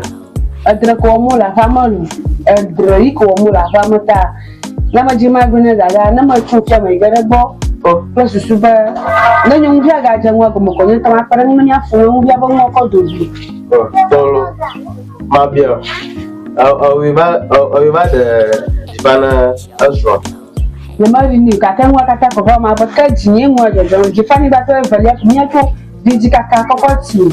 Dan onye bo nyom marna chofia be nya tushia ba hombo ya ba odre ko ni mo no gere nya maji obi. Na jore nya ha nya Jifa bona ko ko gere ntinyota. Na te ngwe Jifa yo mari. Dada. Sino chelo. Sineba selfie. Afoma manya maglom ni be maki. No dugo fe ama evela Jifa foma. Eve jiro onko Jifa tushi. Yo vali nyama kate bobo yashi. Yashimo lomo. Ye mado yashimo. Yashimo lomo. Ta gbogbo ni ko. Yashimo lomo. Asami. Na yi ma ba kuna na ba jopi. Magawayo mo. Magayo dada ha. E ma restaurant ko ri. Na ma restaurant bala cho ko yo wa kunu mo dare Dzinye ko mo bana mi ayoga. Ala bani ajojo mari magbona yin ko susu mi o mi anya egboga mi ala tun ate mo gboku mi be yo mo lo mo no gboku mi yo mi ba ma restaurant. Abo anya ba. Afama ina de ifanyara roka o. Manya vele la fama. Mare vele la. Mare ba vele ya. Manya dawo yo. Manya nyu fa yo. Manya tu fa yo. Bena inu haga de pa so fo nyam. Vele ya. Ta ma gbon na lo. Dada. Da jula. Na kara mo no. Ya ma yo mo no go. Ma gbon no. Da jula. Na wo je jojo ra mi nya mi o mi aba egbo. Akama ye wo re so nwa jojo ra ji o. Ite mo gbogbo no ba do nyama mo. Do nu la nyama mo. Na ye be pepe Jifa nwe to no yo fo tu se wa fo. Ma na yo fo gbon no na ba do ro gbon. Enwa kaba na re won na mi a. Onyo ye. Bo. Agba o jiba na no na adam na dauna do abai da na ya do. Olo jimbe ya poji. Lo jimbe ya poji ya ro ko ma na ya ko ko TV na. Onya egbon wa. O si pe to. Na ya cho ko me gare no ram no gugu. Dara kama mbe haya olo kai viwe ga so ji kai viwe so rega. Banya ko na ma. Banya ko no ya nchi. Nchi. Na kunya ngwa dara gba no o mi. Ya nchi na yi ya da koragi. Na yi ya da ko. Araga. Na no don. E ci fi ga tawo. No ga fu blandra. Ma so na ga jiri. Awu. Na ko fu bland na to ji ya. Abina jigaro sa. Kwabo. Ija hi ha motoi. Abina jigaro sa sanga. O ko chochum ha ka ba. Na chokubo, avieguro, agba vira safa. Magblom no na nuyo ma. Bayo ya ro boko ya ta. Magaro ma ra nyo dari ya jira na to. Ayo, okay. Le nyara so na gba ya so ma ju jo mi da bi na wa. Ana sero. Le bra no ba so nya gbon ka da una pere mu nyenye mi mo ba no mo ngotu ma fia no mo ba so nya gbon. Abale na vezu arangura na Jifana. Ala ko no dogo ve ro arang na Jifa. Na ma ko mi ho so ro nya blog mu. Ese. Mo fara ka ko ba. Alo fo ma. Enye pipama. Jifa. Fara. Aish. Afia hu buka ka ba so foda di okom. Afaro ko. Ako je. Ayo. Evie danya na mo. Mama bangku berjalan kan, madu bapak mana nih itu? Tu bapak mana nih? Gawe sinasronya apa? Malah dong ada kamu deh. Orang yang termafu ya dulu. Ini ya sudah macam apa yang ada lagi? Tapi filasi. Mahong desa lagu. Para sebagainya fufia ko. Kena ke magalang ko mahong desa lagu. Nah, kalau mau kupar kena ganas lah. Ini lagu kamu lagu kamu. Yang tu buat cacai. Mana kena jual tu, tu final lah kita. Mereka kamu ya tu. Kena aji kena cuaca tu. Ose vinji wa fafa la komodeti. Aroko le biwa kota la komodeti onya bali amala. Shagbo uklonko. Afoto pala kama ni no de. Oi, Tango na toma vamos. Assim. Tore ma vamos. Assim. Amela down ta le ko shike. So ni o ha ba duro gbon gba. Gbogbo number of four rubenya hanya ma wo fo. Otro jama le. Yehowa. Otro jama ro na koma. Nya to na. Na ma yo fi na fo. Na ma fesikiero ki to ma flara mono tiare. Manya go hon. Na ma fesikiera tenya. Ko flara mo Yehowa. Na ma jilo. Yehowa na ma ji. Ma to mama to. Enyo brone. Ma kona tubo mo fufu ko nsere kama galashi. Dajikia. Na ko ko. Dajikia. Ngadamela. Nyanvi, nkajomela. Emenya nyonye. Nkajo fini ya makora ngbo matu na kwe. Nyanvi.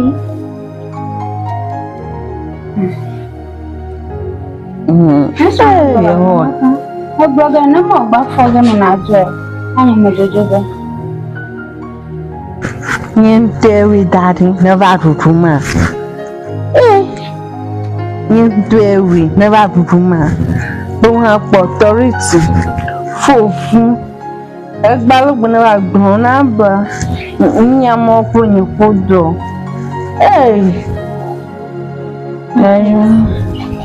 Afuna ma ka ajlo sonyo nta ba fu. Bon keke na ni na va fe amakoko na. Maybe fofu nya ari ukusonyo zozoma itene sonya idomo bi magbogo mo va fi o mo tinga kare kuko ame ma pe fofu fudo ha dore aro fofu ti ukule dia fa me ono ma nyenye ha jadi sonya se ko ha padi pe mo lazo na mi ma wo shin pompo ni ma wo wi nya ha ko na mo foga Koko mau ko dongo. Sabe mau. Ni tutu na opla. Ego ko do afi mo fofo mo. Mau do nya pewa. Aro na ngo ka na yo mau dadi afi le ngo ma. Sabe fo. Abono vi Sabe ko. Abono vi mo nya ka klom now. Maga chi gam. Afati mu he ka nya makan dawolo. Maga chi gam. Maga ko dore na ko shi mu. Ibele la ro mo popo. Hayo. Kumara. Ni kumara. Ya kama ashi. Essa são. Wàmà díẹ̀ tó gbọ́dọ̀ àwọn mẹ́tòrí kàǹgọ̀ ń wọ́n ó máa ṣòro àwọn ìṣàmìlẹ̀ kápẹ́ kẹ́hàmì àdíẹ̀ tó gbọ́dọ̀ àwọn. Kẹ́hàmì àdíẹ̀ tó gbọ́dọ̀ àwọn mẹ́tòrí kàǹgọ̀ ń wọ́n ó máa ṣòro àwọn ìṣàmìlẹ̀ kápẹ́ lọ́kọ́ bá tẹ̀lé abáyá ewu amẹ́ wézọ̀ tẹ́bí òun sì gan bá rò ló bá rò. Ẹgbẹ́ náà gàva. Tọ́jú mọ̀rẹ́ kúrò ní ẹmọ kan fẹ́yẹ́ bẹ̀rẹ̀ ní ìṣọ́ ẹ̀ka ní akọ̀yẹ̀ fẹ́lẹ́ amíva. Ní amíva àwọn ọmọ òdò. Táwọn ọmọbìnrin bó ní kí míva ẹgbẹ́. Ìtàn yàmọ̀ jìbọn yàmọ̀ afá náà máa fà gbé lóbò ní ẹnà wọ̀ náà mi ẹ̀. enwo ma wodo ta afọ ke lifia mo mo baba na foro para lie na afia mie enwo ma wodo na foro para na afia mie ite no varo gbagba wanye agba mi ara leki o ba koko zengbe tabi mo agba mi va gbo ba na achia ye kone ne na chile pa na gira chiamu ne na ra chimo ko hana gira ma wo mo kata fuka ka mo ra ka mo wodo Ipiari, kuyen tabi, mayen taji, enya afro ya nyaga ito. Tabi ka ji wani mape ko mo doga. Bibi. Yo masi tabi. Yo, ka no mai ko mena yo gavi. Yo, malatia. La ta vi la ha. Yo, ka ye magbo. Yo. Oh. Nyamo ko ngoma udo. Au ka afono vi on to wa nyuru ma ka bana afia won adoko gba ba edo bu do ri na yo ro bu do ri ni yito manyi ko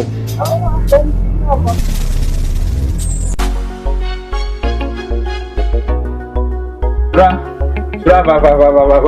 abonge gajo badugna ba senyare fe anya geme jidonye ga kalam no leke no mi o ma ga kun na ma pa mapo anye ba se bia ba jidonye ga kalam o fu kanya ke ha chuglo na ma ala elo ala kenya la enya bobo nyonwe mi afọ problem enya bobo nyonwo fufu awo ape na yesu ofofu o Bíṣẹ́ ẹjọ́ kò tí bẹ wọn mọ́tún ní àfọ̀gbọ́. Ìkẹ́ mọ́ máa gbìlẹ̀ yìí. Ẹjọ́ kò tí bẹ ní àmọ́tún ní àfọ̀gbọ́ ní àjọjọ́ máa rí bẹ́ gbìrìgbìrì ẹ̀. Ẹni oúnjẹ mọ̀ fún fẹ́ mú rí. Nkẹjọ. Ẹ̀fọ́jọ́ máa ní ẹ náà máa. Ní ẹ̀rọ fún yẹ̀rọ àtọ́gá ní jìjọ yá. Ẹ̀yin ẹ̀gbọ́n mọ̀rẹ́. Kìdá ní fúrẹ́ lágàlẹ̀ mọ̀. Bíṣẹ́ ẹ̀dìrẹ̀ bí wọ́n tẹ̀ lápamọ́ lọ. Ẹ̀dìrẹ̀ bí wọ́n tẹ̀ wọ́n jọjọ́ máa pamọ́ fi ẹ̀ mẹ̀rẹ̀ká kò fún. Ma con viare come zia ma teji pagela ma teji pagata zia ta no dra nya ma teji pag ola pomaro nya ma teji pag mo ga leve na mo ya ma voro nhauta mo ta lo ga na mo ngwana na mo ma ya manya ko ga vini ma teji pag guru Boya fi àwọn ru fi e wo jijo popo yin yen ga ke fi e lewon ojo wo lo vi na wo mo yan kan lo vi na o ta o te vi pa yan iku bi mu nyar mojo bo e no fi an ti kai nya ma te ji pa ga goro no ji da lobo ma pa ga ma kura ni lobo tana arana no tani gangoro goro kai o ma nya ba ma nya totole na ni gbana nya le na ni la shi o ina be o na ma tabi paga ala yesu van koma da kono mo dore ji mo ko bugu na mo ta ke bi laran fuma afoto onya halo afoto e ba no nya do mo nya ba no nya do mo don tila o do gbara la yesu van koma e ko dinya jifa pression di le ko la shi mo dem papa mo do gbara ro ta be na papa so ko anya so ko ite nti papa na no ni afoto ogo di mo di je be yo do so ko yi atwa e mo di mo ko di na matu ma la gbegbe ni matu mo ba ko no garaji afoto gere mo ni ro ko di ye ji na mo lo Yehowa ro ko di lo bu e ba di do na ne di o ji lo afoto gere mo ni na mo lo Yehowa mo ko na lo bo o do la mo nya lo Yehowa ro ko ji ne ji da mo ko ya mo le yesu ban koma kono mo to we na ko continue e ba mo karu nge ma na biolo afoto mo do bera ba mo na mo lo le yesu ban koma da ni ko le ko hana jere do ko dinamula do ko di fa dinamula da foto le kana ro ko sara jia da foto ro ko di fa dinamula ko ama afi le share ko le da ko ama o dolo no chipo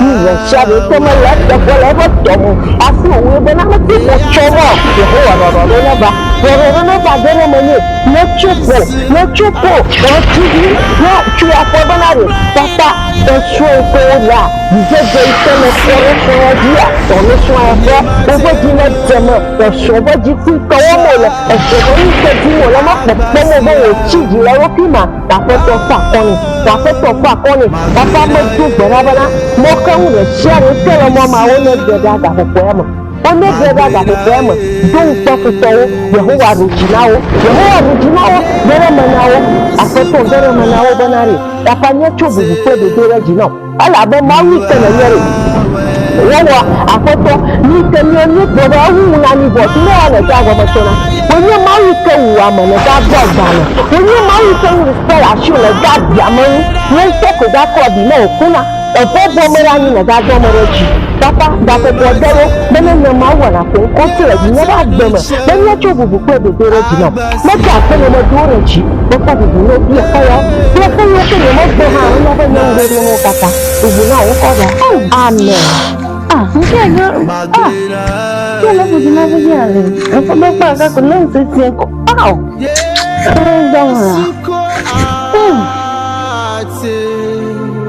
Kiganye oga. Yehowa ikai. Na baba sasa yaji kunoga mara. Na ikai na mkuruga nya Dzinye. Na mafia matogado. Ayo. Shanya mautosi. Yehowa punya mbulani yo. Sabe, tá? Então,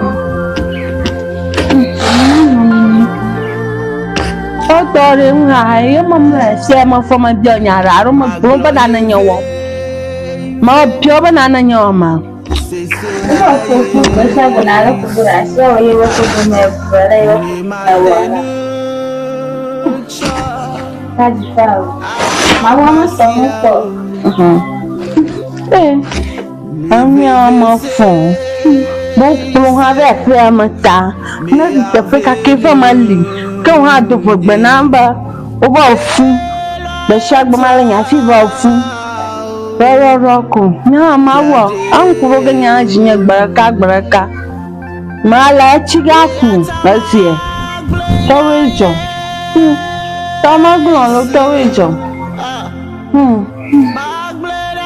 na kan aje wa gbogo si Mama digo assim, não é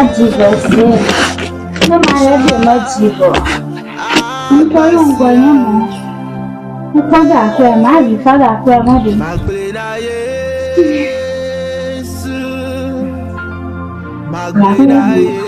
vai fazer cama de cama. Eu não sei disso. Eu que é de tudo. Eu que eu tô do meu bloco. Vamos cessar com uma coisa. Fia. Não adianta nem tirar essa boba. Acho mais de fiar uma boba em uma rede, uma boleta, minha bumala. Eu fui nem tomar uma tia bolo. Onu wa ma fo gbogbo ma. Anyevi akui. Gbogbo. Na kama asu. Otu ma fi ma ji to pa wa to. Ni o ka no fi onu go. Ta última doma batara tinha aí a cata. Última doma batara tinha aí a cata. Vai comunar, né? Ela com comunar, minha raiva é para comer. Vamos lá que eu vou ela. Vou poder aqui. É de gol de gana. Bebê.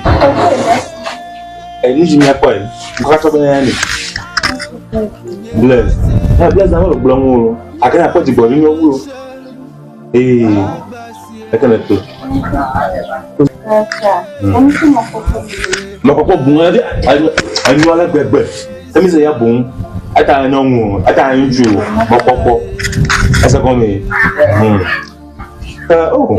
Bàbá náà lọ làbọ̀ fíìsì kò jẹ́ pẹ̀lú wọ́n pẹ̀pẹ̀ tán jẹ́ pọ̀.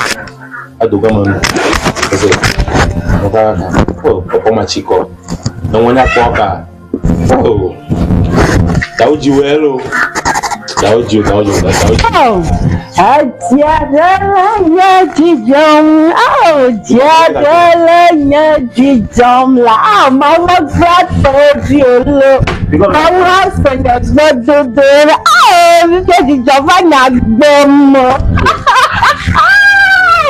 Apa nama tahu? Mereka tahu ni semua siapa? Apa? Kita tahu semua. Mau boy mau maju. Dzinye orang. Maju mah punya ni. Mau maju. Dah tu nak masih. Oh, mate beli fancy conyonya. Oh, siapa yang cerah? Mau nak lolong telo. Mau mas bateri. Oh, macam biasa. Apa? Apa nama kah? Mi jarum lah. Ya hoa. Nyama kita nyabam. Tanya putau. Mau hom nasop. Apa makin? Apa? Mana mau jadi makin hom nas nyamanya tak bang. Tiada lagi jam. Tiada lagi jam. Semua wala tiada lagi jam. Kita nak bukan. Oh, dia berkelang. Yang baru setengah betul-betul. Baru punya pasang. Ni apa? Mungkin kau mai lapor. Oh, tak. Kau sudah balik lah. Kau belakang. Yang mana yang cah? Maafkan ni. Mana magian nak benar.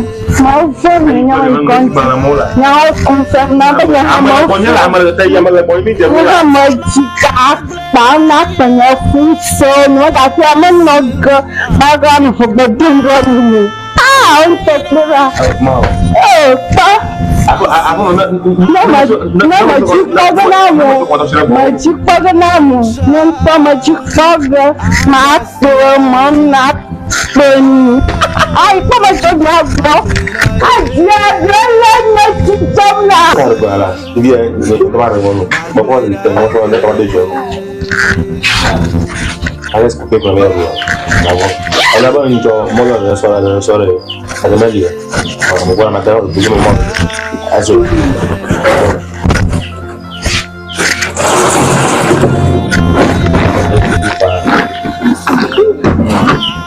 Bona ini, yang kemarin itu sih.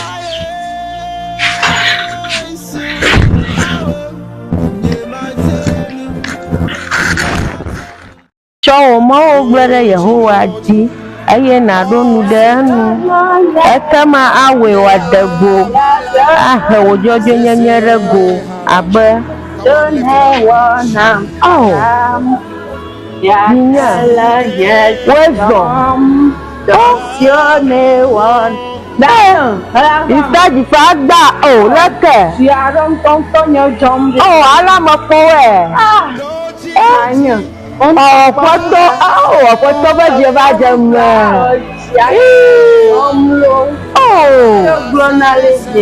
àpẹlà hallelujah máa wó wẹ̀là ne da kpene mawu ekponye gbɔ me le namie be mawu ƒe game nye game nyitɔ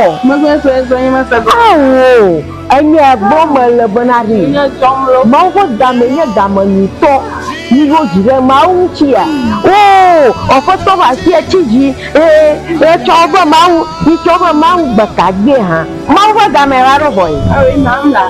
Kena apa juga? Saya macam konjego.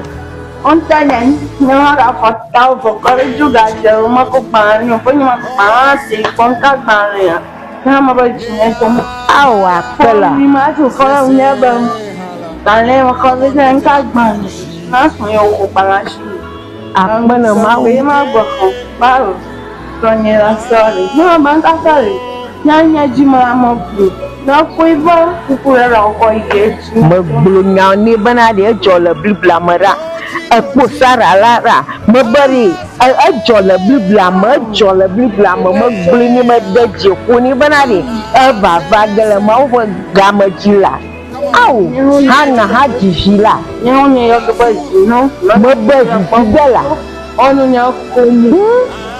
Tanye bawala no ba majoga ya shara ko shima ko na nyaga ku garo ajanwo ozo. Jonya atanya Ajanwo ozo.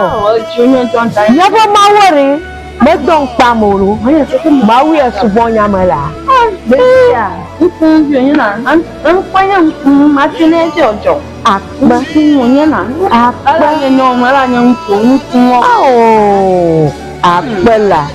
Ha, abe ko film anga livao tata Yehowa ranyaba ngpara. Acho jujo. Kodo yaba ko hama. Yaba ko ma yepo titola yaba ko mama. Ala ba ni so yo wa. Agba ba yo ba ko mama. Umu chi koko. Ye yo ba ko mama. Le gbo agira ka yo ji. Pakari mama. Ye ni yo Jehovah gbo kwa ko family. Ma u chok yana nya. Na ma yin sie. Abinya akbela. Awo je jomla. Ano mo pamne. Ma Jonya chalo. Ni wana ga ba Baba revia la kubia manyang badodo hiari. Mau kwa yagira. Neba revia dilo revia nya kari agara komo ya malu. Sojiko. Wofu wonu afayi. Bleu ko. Majijokom mau fanya badodora. Njo malafia na ko banala kona. Mako banaju. Masa komo. Mako do kwa ko fina do atira ka. Ko ti fu ngaba nye gona la i kila banaji. Ati wana baba. Nanta hoto ni. Chama mafia kwenye domo brother. Nyama sonye kwa mama mama bayo mama nyama mungo mama buku ngo ta kuna ganya ju ba me ufufo we ele esiechi kuma ororo me konji ko doc ta confirm number nyama fufu nyama ukuni bagudu nyama doctor mamna Dzinye joga mara dugura pokto ono jishanyi omu iyi mara swanchichi anya no ba ma buka da mi to ya wala ba ma kutira ko ma ko na mi ke nyama fe nyama una jijoba nya gba mo apa ma nya wata aji Ba magalamu. Mana to ya Magalamu. Ate gbanya laga. Magalamu. Ba meji. Ayi. Gbo. Ọkọ ma ti gbọ́. Ani na manyo ko ma ti ko. Ani to so ni da ti na ko so. Na ma to so. Ko da sin ma da fo na mo. Awo ju re lo. Da ni ju. Ko jo ko ni ni ajin na lo ko le jo ko. Ko ju so. Ni atamala. Ama sa ju. Awo ju. Ela be na tiga. Ni atamala fa mo ro won don ni. Ẹ mọ bro tanka. Ta lo ta bo ma bra no lo. Mo da ho bere. Asa asa me. A je ko fugbe ma sa e gba.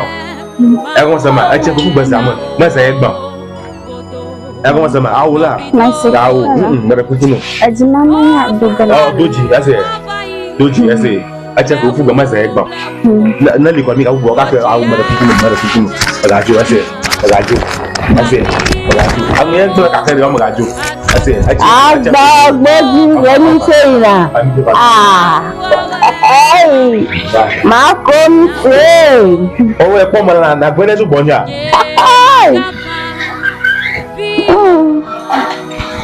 Wọ́n. Sọ ọjọ́ yìí náà rẹ̀ nọ̀bẹ́jú náà rẹ̀ màtá yóò mọ̀ rajo. Nege nyobinya manyere madere yene kwa pa nyere kana kwabe akuno bipara munya Ema kuna sababu bori ye kama gaje ye kama gaje ne ma bondire ma me gasenye gbegudura senye ko papa ye kama gaje Ana mtanya. Ojugo Ama jubalo kana. Natanya. Bari aje ku gama aje ku kwa zama azela ma ko sami